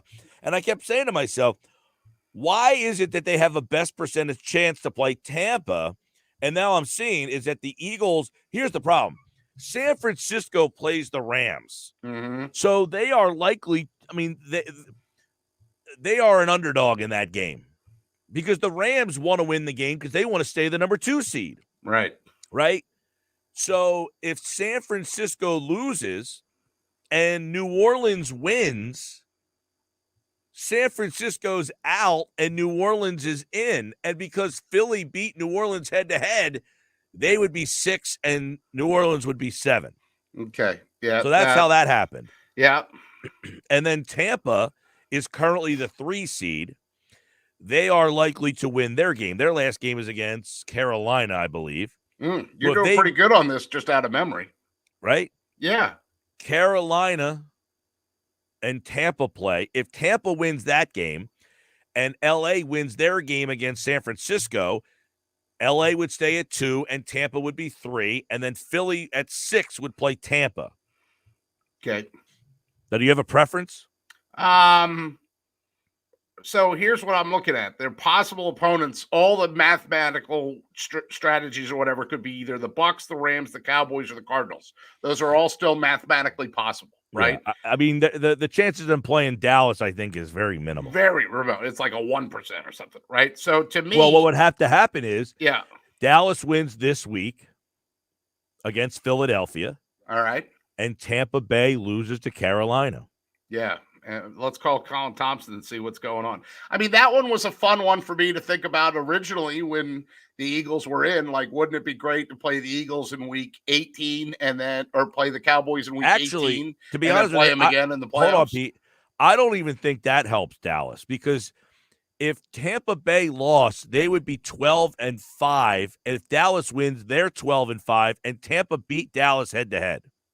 I think to answer your question from a minute ago, the Bucs are the likely one, and the Bucs are the one that I can get my head around simply because even though Tom Brady's the GOAT, I think the Bucs have so many issues going on right now. I don't think that they're the same football team that beat the Eagles 28-22 in week 6, including, by the way, in that week 6 game, Antonio Brown had a touchdown, as I recall. Now, where's Antonio Brown now, right? Well, their whole team is banged up. Godwin's hurt. Evans is banged up. Fournette's banged up. Mm-hmm. Yeah, they got a lot of problems. For me, I mean, I don't have there's obviously something official out there, but to me, Dallas, they have to win, and they need Tampa and the Rams to both lose to get to a 3-way tie because Tampa's beaten Dallas head-to-head. Dallas did not play the Rams. There must be a way that if Dallas and the Rams are tied, that Dallas must have the tiebreaker over the Rams. They're 9-2 in the conference, Dallas, and the Rams are 8-3. So Dallas must have the tiebreaker over the Rams. I don't think they don't have the tiebreaker over Tampa. So Dallas can probably be 2, 3, or 4. But and who again do the Rams have this weekend? San Francisco. Yep, very good. All right, well that makes a lot of sense. Then look, all sign. End of the day, it looks like the Bucks, right? It's going to be on the road. It's going to be PT's birthday weekend because my birthday is the 16th. So that's and here I am saying to you, I like games during the daytime. This is the first time there's going to be a wild card game on a Monday, right? They're giving a Monday night football game. So yeah, how do you feel about that? What if you're that game? I mean, there's a Monday night football game all year long. Somebody's always in that game. So I mean, playoff time come Monday night, I think it's going to be pretty cool. Yeah. I don't love a Saturday. I don't like the Saturday playoff games either. I'd rather have them play all 4 games on Sunday. Give me a 9, a 1, a 4, and a 7. Which one do you hate worse? Saturday at 4 or Saturday at 8? What? Which slot do you hate worse? If you're on Saturday, like this Saturday, there's 2 games. I'm already pissed off that it's Saturday at 8:15, but I might not be as mad if it was Saturday at 4 because I wouldn't be freezing my tuchus. Do I rather the Saturday? I don't know. I feel like Philadelphia has played the Saturday 8:00 game so many times, and they lose every time. They lost to Washington the one time. That was where Chip Kelly got fired. Right.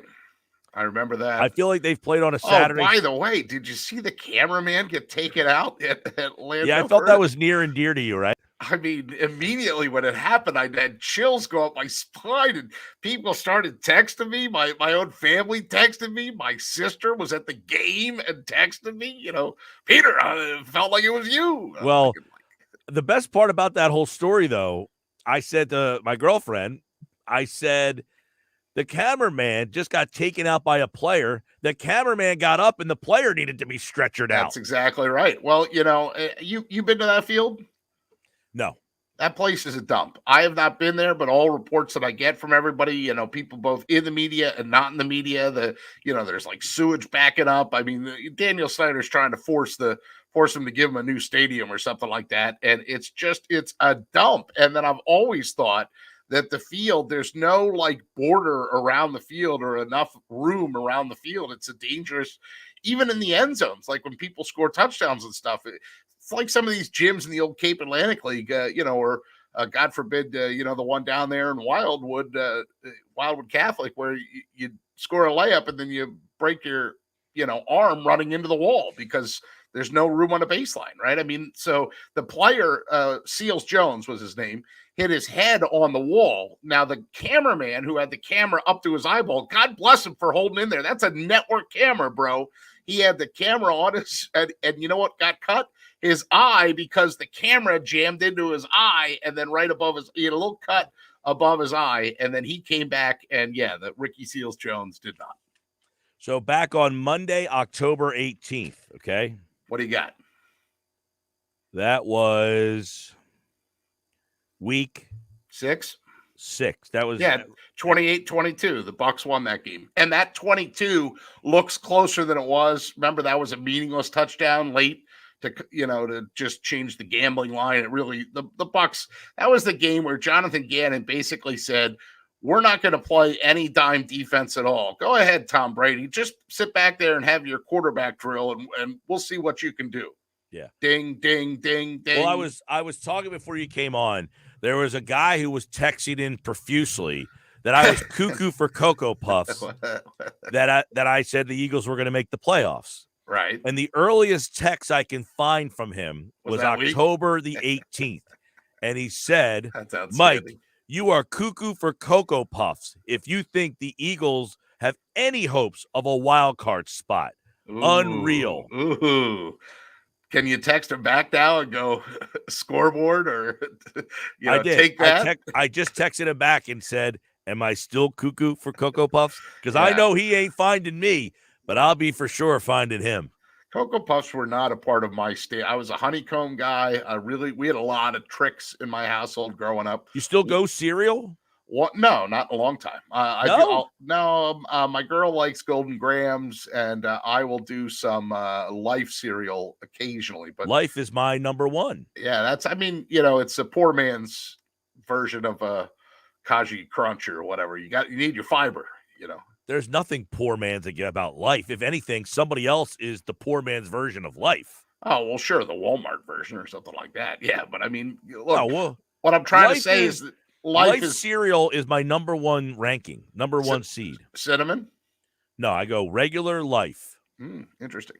My number 2 seed would be Frosted Mini Wheats. Oh, but you don't that doesn't bother you that you have all the crap at the bottom at the end, and it all sort of, because those shredded mini wheats or those frosted mini wheats, they always break apart. Yeah, well, 98% of the bag is a normal mini wheat. That last 2% I'm okay with because I'm shocked that you don't have there's not how about Kicks? Did you ever have Kicks? No. Oh, or Cheerios? Did you have to eat a lot of Cheerios? No, I was Life, Frosted Mini Wheats, Raisin Bran. Oh, Raisin Bran. Okay. Big fan of Raisin Bran. Yeah. One time I convinced my mother to let me buy Cookie Crisp, and my father almost threw her out of the house. He was so pissed off. Pat, they're just damn cookies. There's nothing healthy about that. Got some text messages on this conversation, which has gone off the rails. PJ says, Mike, if Dallas, LA, and Tampa finish in a 3-way tie, Dallas gets the 2 seed based off conference record. Arizona would also have to lose in this scenario. That's what he says. Now, I would ask this question. Sometimes it's very confusing with the tie-breaking scenarios based on division as opposed to wild card. There's differences in the division tie-breaking thing and then conference. See, I thought that if there was 3 teams involved, if any of them had played each other head-to-head, that broke the one tie, and then the other 2 teams are now in a tie scenario because Tampa Bay beat Dallas on opening night. Oh, okay. Yeah. The opening night. Here we sit on January the 4th. Can you think back to opening night right now? Because it's such a week-to-week league and moment-to-moment league. I mean, the things that are rushing through my head are what are the Washington football team going to call themselves when they make that big announcement in February? And did they give Big Ben too much adulation last night? Well, it's funny. A couple of years ago, when Philly won the Super Bowl in 2017, right? Mm-hmm. The next year, they opened the season against Atlanta. Oh, right. And I remember that year, I said they played opening night, and I said this game, opening night, could be for the number one. It could be for home field advantage. Like that opening game, Atlanta had played Philadelphia in the wild card game that year. Mm-hmm. They had went to the Super Bowl the year before that. So Atlanta was like a team that, and we talked about how big that opening night game. Now, Atlanta ended up being horrible that year, and Philadelphia had all sorts of injury problems. Still made the playoffs, by the way. But you go back to opening night now, Tampa beat Dallas, and you say that game was monumental in terms of seeding right now. Yeah, did you see that? What was the other thing that's said about how Carson Wentz took an 11-5 Colts team and turned them to 9-7, and Jalen Hurts took a 4-11-1 Eagles team and turned them to 9-7? Who do you want? I don't think that's fair. I mean, Wentz was horrible last year, but the injuries the Eagles had last year were just debilitating. Yeah. By the way, that gentleman did text. He said, congrats. I give you mad props. I think the Birds have done an exceptional job with a rookie coach, rookie quarterback, essentially, OC and DC. He says, I am here. I was hiding a little bit, and he did leave his name, Junior from Absecon. Well, most people don't lose their name. Most people don't leave their name. So, Junior, mad props to you. Yeah, I'll give him a tip of the cap for that, too. Yeah, good job, Junior. Listen, step up when you're right and step up when you're wrong and take your shot. You know, I commented on our physique earlier, and you just I made a comment about that early in the segment, and you just whistled and waved. Yeah, because it wasn't right. You said Dallas playing their players. Yeah, that's like me saying me and you are skinny. And I said they are going to play their players, Dallas. They have something to play for. Yeah, but I wanted you to acknowledge my dig. We're not skinny. No, none of us. Nobody can see you're not. Fine. Happy New Year, Mike Gill. Yeah, Happy New Year. All right. It's a Tuesday with Thompson in the books. Anything else you want to discuss? Sixers looking good. Joel Embiid MVP. Joel Embiid, Eastern Conference Player of the Month. That was nice, right? A little triple-double for the big man last night. Yeah. Washington football team. What's your favorite on that name? They're going to be called the Admirals, I believe. That's what you're hearing? Apparently, if you go to Washington, that wasn't one of them. Armada, Presidents, Brigade, Red Hogs, Commanders, Red Wolves, Defenders, and football team. Well, I thought the Wolves was out in every iteration because of legal issues or something. If you go to WashingtonAdmirals.com, tell me what happens. Ooh, let me type that in right now. All right, keep talking. WashingtonAdmirals.com. Does it say like pending or something like that? WashingtonAdmirals.com. Yeah. What happened? Oh, yeah. Redirects to the Washington football team. Yeah. Well, that's not really a big secret now, is it? They're going to announce the new name on February 2nd of 2022. 2/2/22. All right, Pete, that's all the time we have. Well, shucks. Let's do another segment on cereal. Hey, you going to the Seagull at all this weekend? Am I going to the Seagull? That free would be admission. Saturday. They're going to have free admission all day, Friday, nice. Saturday, Sunday. Where are they playing? Holy Spirit. Oh, I know where that school is. Well, Saturday, let's see here. I could probably go to a game in the daytime before I then go to the Eagles. Are you going to be over there? I'm going to try to get over for a couple games. Yep. Well, I'll meet you in the hospitality room. All right, Peter. See you. All right. See you. That's Pete Thompson. It's a Tuesday with Thompson here on the Sports Bash Live, 97.3 ESPN. And when we come back, Rob Motti will join us to talk the state of the Eagles, get his thoughts on the job Howie Roseman has done. Has he done a good job? Has he just cleaned up his own mess? Did he even have a mess? Plus his thoughts on the whole Antonio Brown situation. You don't want to miss it. Coming up next here on the Sports Bash.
Why does Walgreens offer copays as low as $0 and 90-day refills? Because we care about Medicare, so you don't have to. I mean, do you really care to hear me go on about same-day prescription deliveries making your life easier? Or how there's a pharmacy expert available 24/7 and one-click refills? Well, I just did anyways. Fill your Medicare prescriptions with Walgreens and save. $0 copays apply to Tier 1 generic drugs and select plans with Walgreens as a preferred pharmacy. Restrictions apply. See Walgreens.com/Medicare for complete details. With the Peloton bike, there's always something new to try. We're adding new music to our artist series, new disciplines like boxing. Fight your way through. Let's make it count. So many new workouts to try on and off the bike. Let's go, Peloton family. There's always something new to keep you motivated. For a limited time, get a $550 value on the Peloton Bike Plus. $300 off plus free delivery and setup. A $250 value. All access membership separate. Limited time offer until January 9, 2022. Free delivery only available in continental U.S. Terms apply.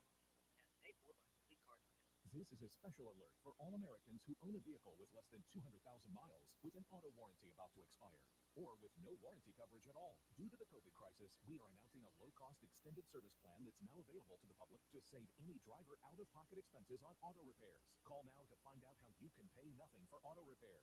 Yes, you heard that correctly. Pay nothing for auto repairs. An open phone line has been established for all drivers to call for a free quick quote. Call 800-959-4526 now. Drivers who are covered by this auto protection will not have to pay for a covered repair bill again.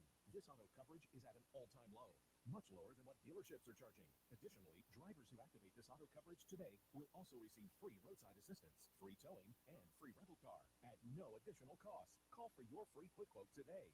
Call 800-959.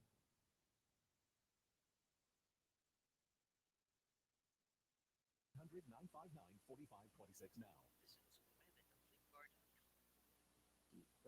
Mai's virtual meditation studio has never been busier.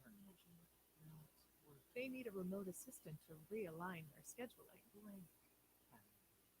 Sorry, back to your breath. Indeed can help them hire great people fast. I need Indeed. Indeed you do. Make calls, schedule virtual interviews, and talk to candidates right from your employer dashboard. Visit Indeed.com/credit and get $75 towards your first sponsored job. Terms and conditions apply.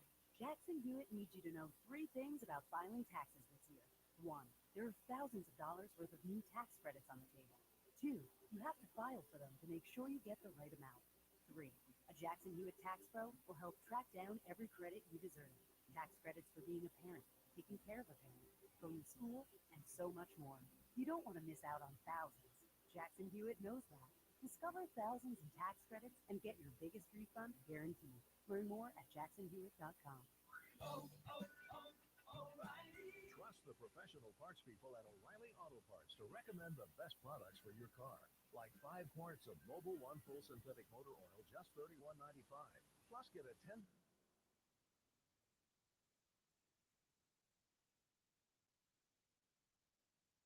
O'Reilly Auto Parts today or visit O'ReillyAuto.com.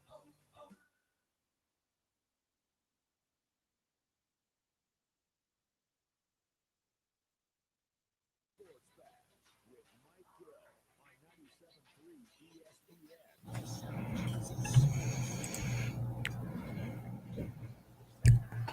5:32 here on the Sports Bash on a Tuesday night. 97.3 ESPN. I'm Mike Gill. What's up, everybody? Hopefully you're being safe on those icy roads. Very icy out there. Flyers tonight, 10 o'clock, 97.3 ESPN. Sixers are off till tomorrow. They will take on the Magic. You can hear the game at 7 on 97.3 ESPN.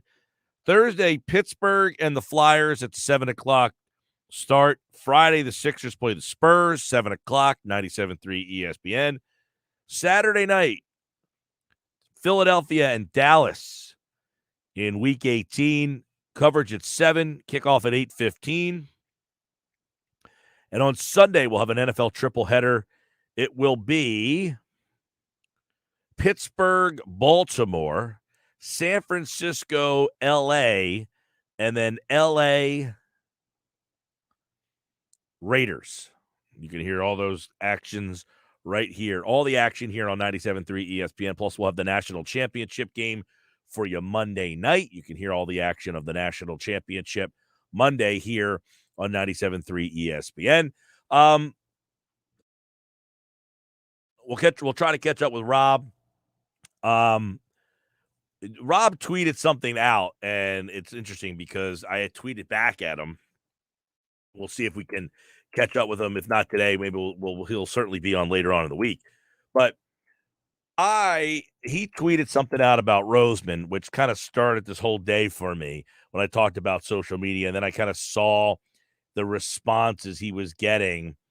He said, Eagles GM Howie Roseman gets a ton of criticism, but assembling a playoff team this season was a tremendous accomplishment and he deserves credit. Well, of course, after that, people's responses were like this guy. Imagine my surprise when my employer fires me for only being productive one day over a 5-year period. And Rob said they won the Super Bowl 4 years ago and made the playoffs 3 times in 4 years. To which the gentleman says, do we need to rehash his draft performance, which got this team here in the first place? Rob's response was, they were in the playoffs 4 times in 5 years. This answer to his tweet, I didn't get at all. I can spend someone else's money too. Isn't that the job of every GM, to spend someone else's money? Everybody, all GMs are spending someone else's money.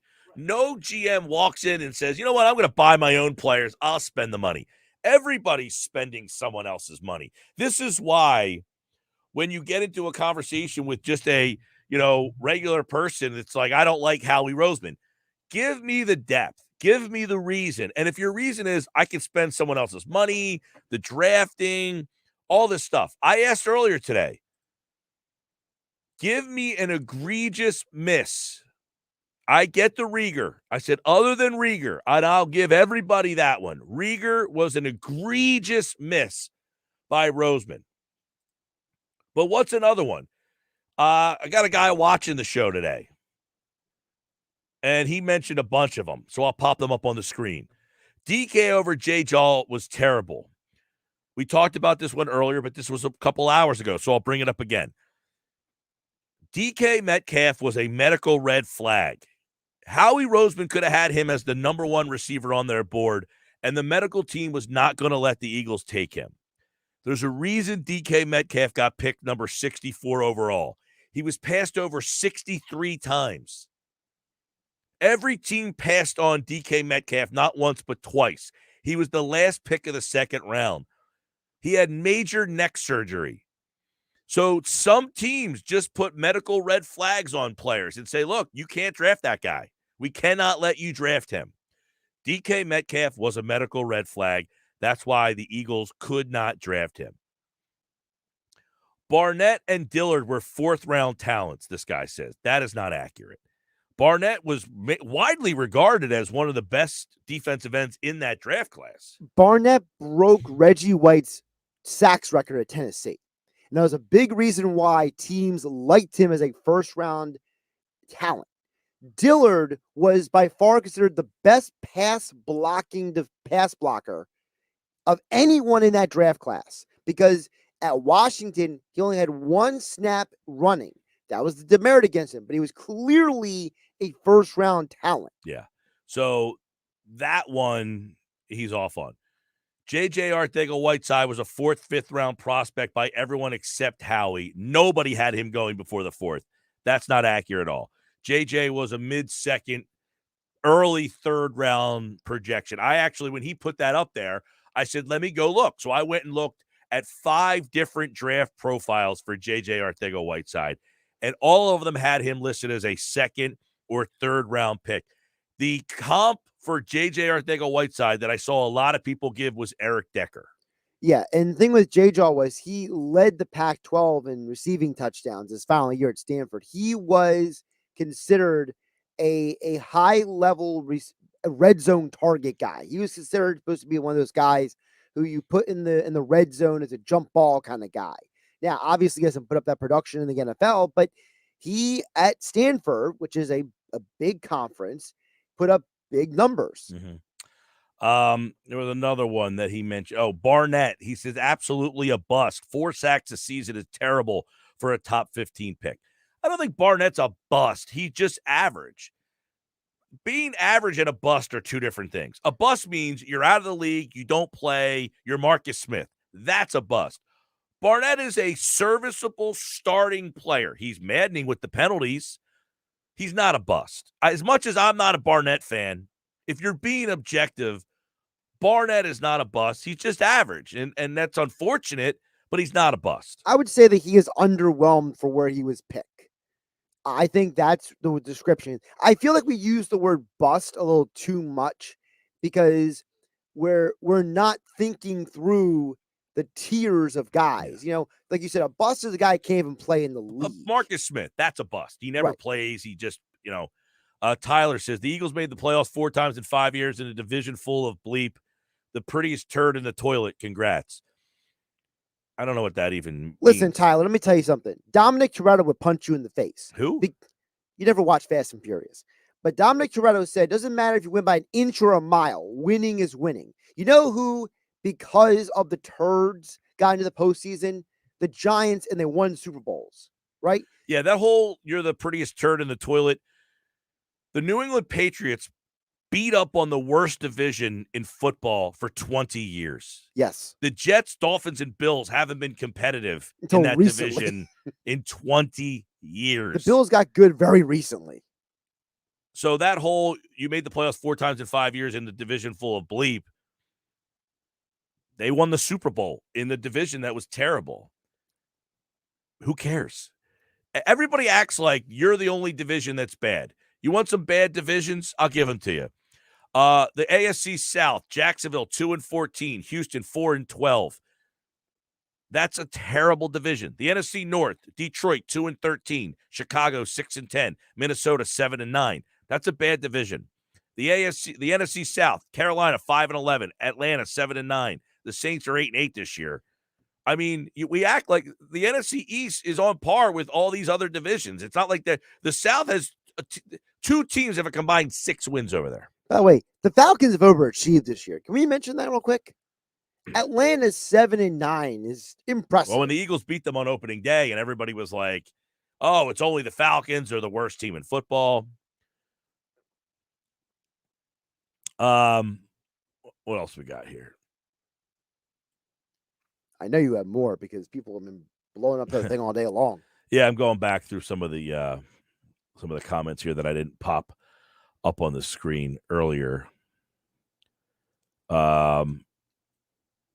Here's one. This season, I have no complaints about Howie, but he's picked some doozies in the past. Well, that's what I'm asking. What are the egregious misses? That's what I'm asking. What are the egregious misses? Because every team misses. Every team makes mistakes. Yeah. Bill Belichick was convinced that M'Keal Harry was going to be a number 1 receiver. He is almost a bust at this point. Right. Well, again, you take Rager, he's a bust. Obviously, that's egregious.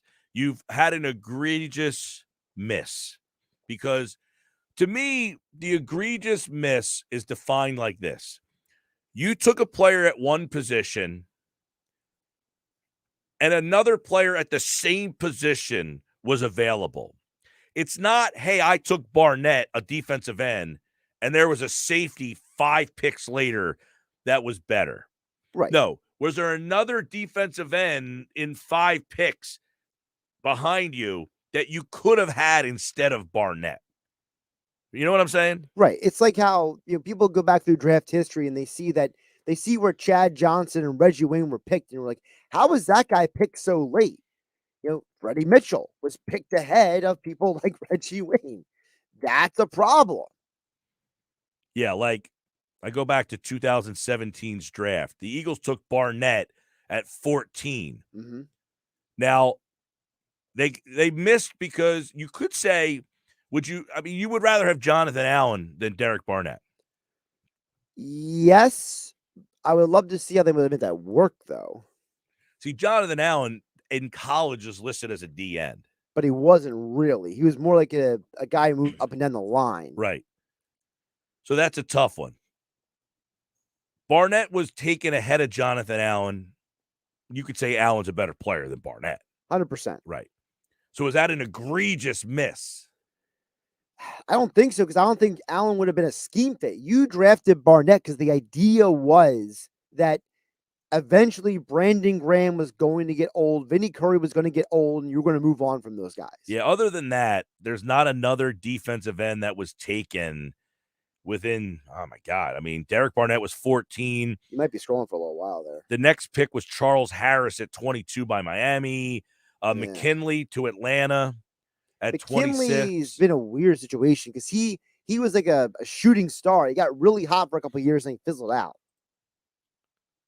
And then, so again, Barnett's not an egregious situation because there wasn't another defensive end that was taken near him that you're like, man, you could have had that guy, but you took Barnett instead, right? Yeah, and that's the thing that, like I told you earlier in the show, Mike, I'll bring it up again.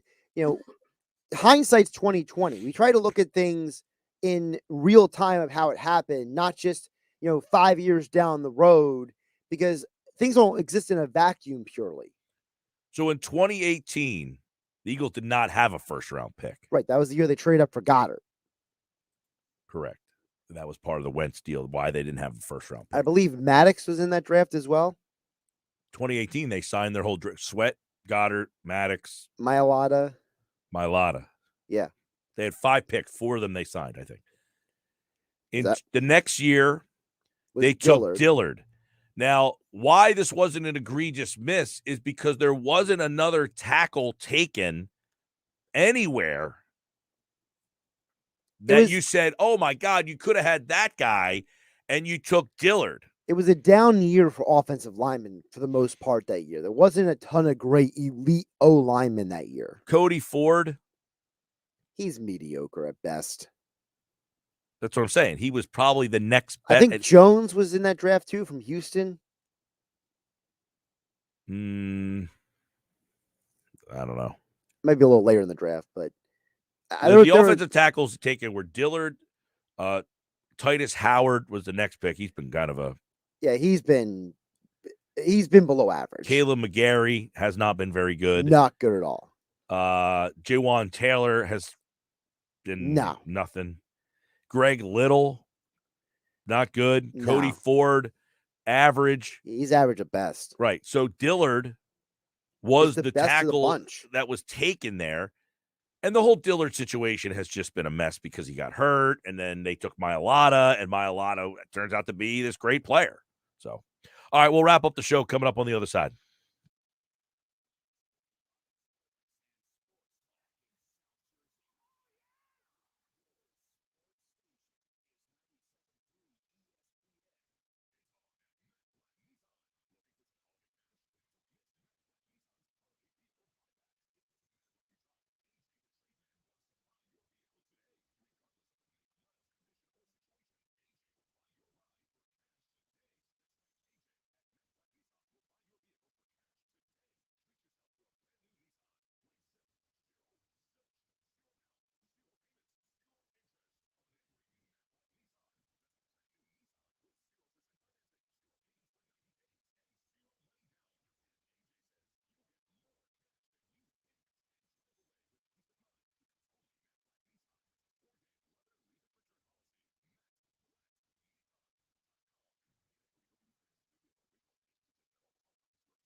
Service that delivers humanely sourced meat and sustainably sourced seafood right to your door. ButcherBox sources their products from partners with the highest standards for quality, which means you can stop combing the grocery aisles and start getting 100% grass-fed beef, free-range organic chicken, humanely raised pork, and even wild-caught seafood delivered to your doorstep. With ButcherBox, you can select a box that has everything you want, all in one place.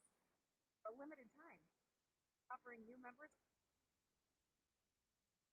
Rocky.com/radio. Call us at 1.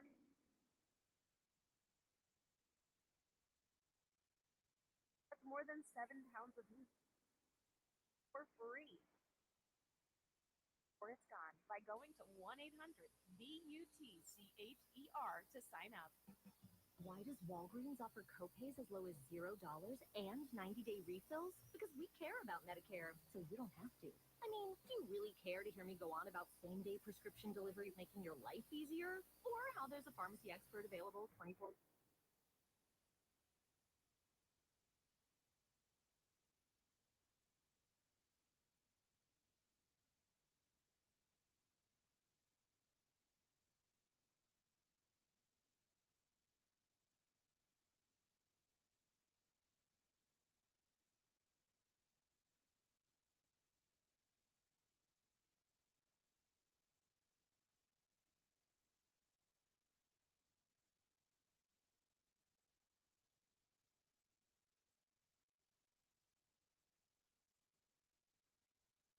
of service. Like there's just so many different ports that I use at different points in time. I'm like totally set free to focus on the people, to focus on development, to focus on team dynamics. It's freeing me up to do more of the stuff that actually matters in HR, which is interacting with people, learning from them, and then building stuff for them.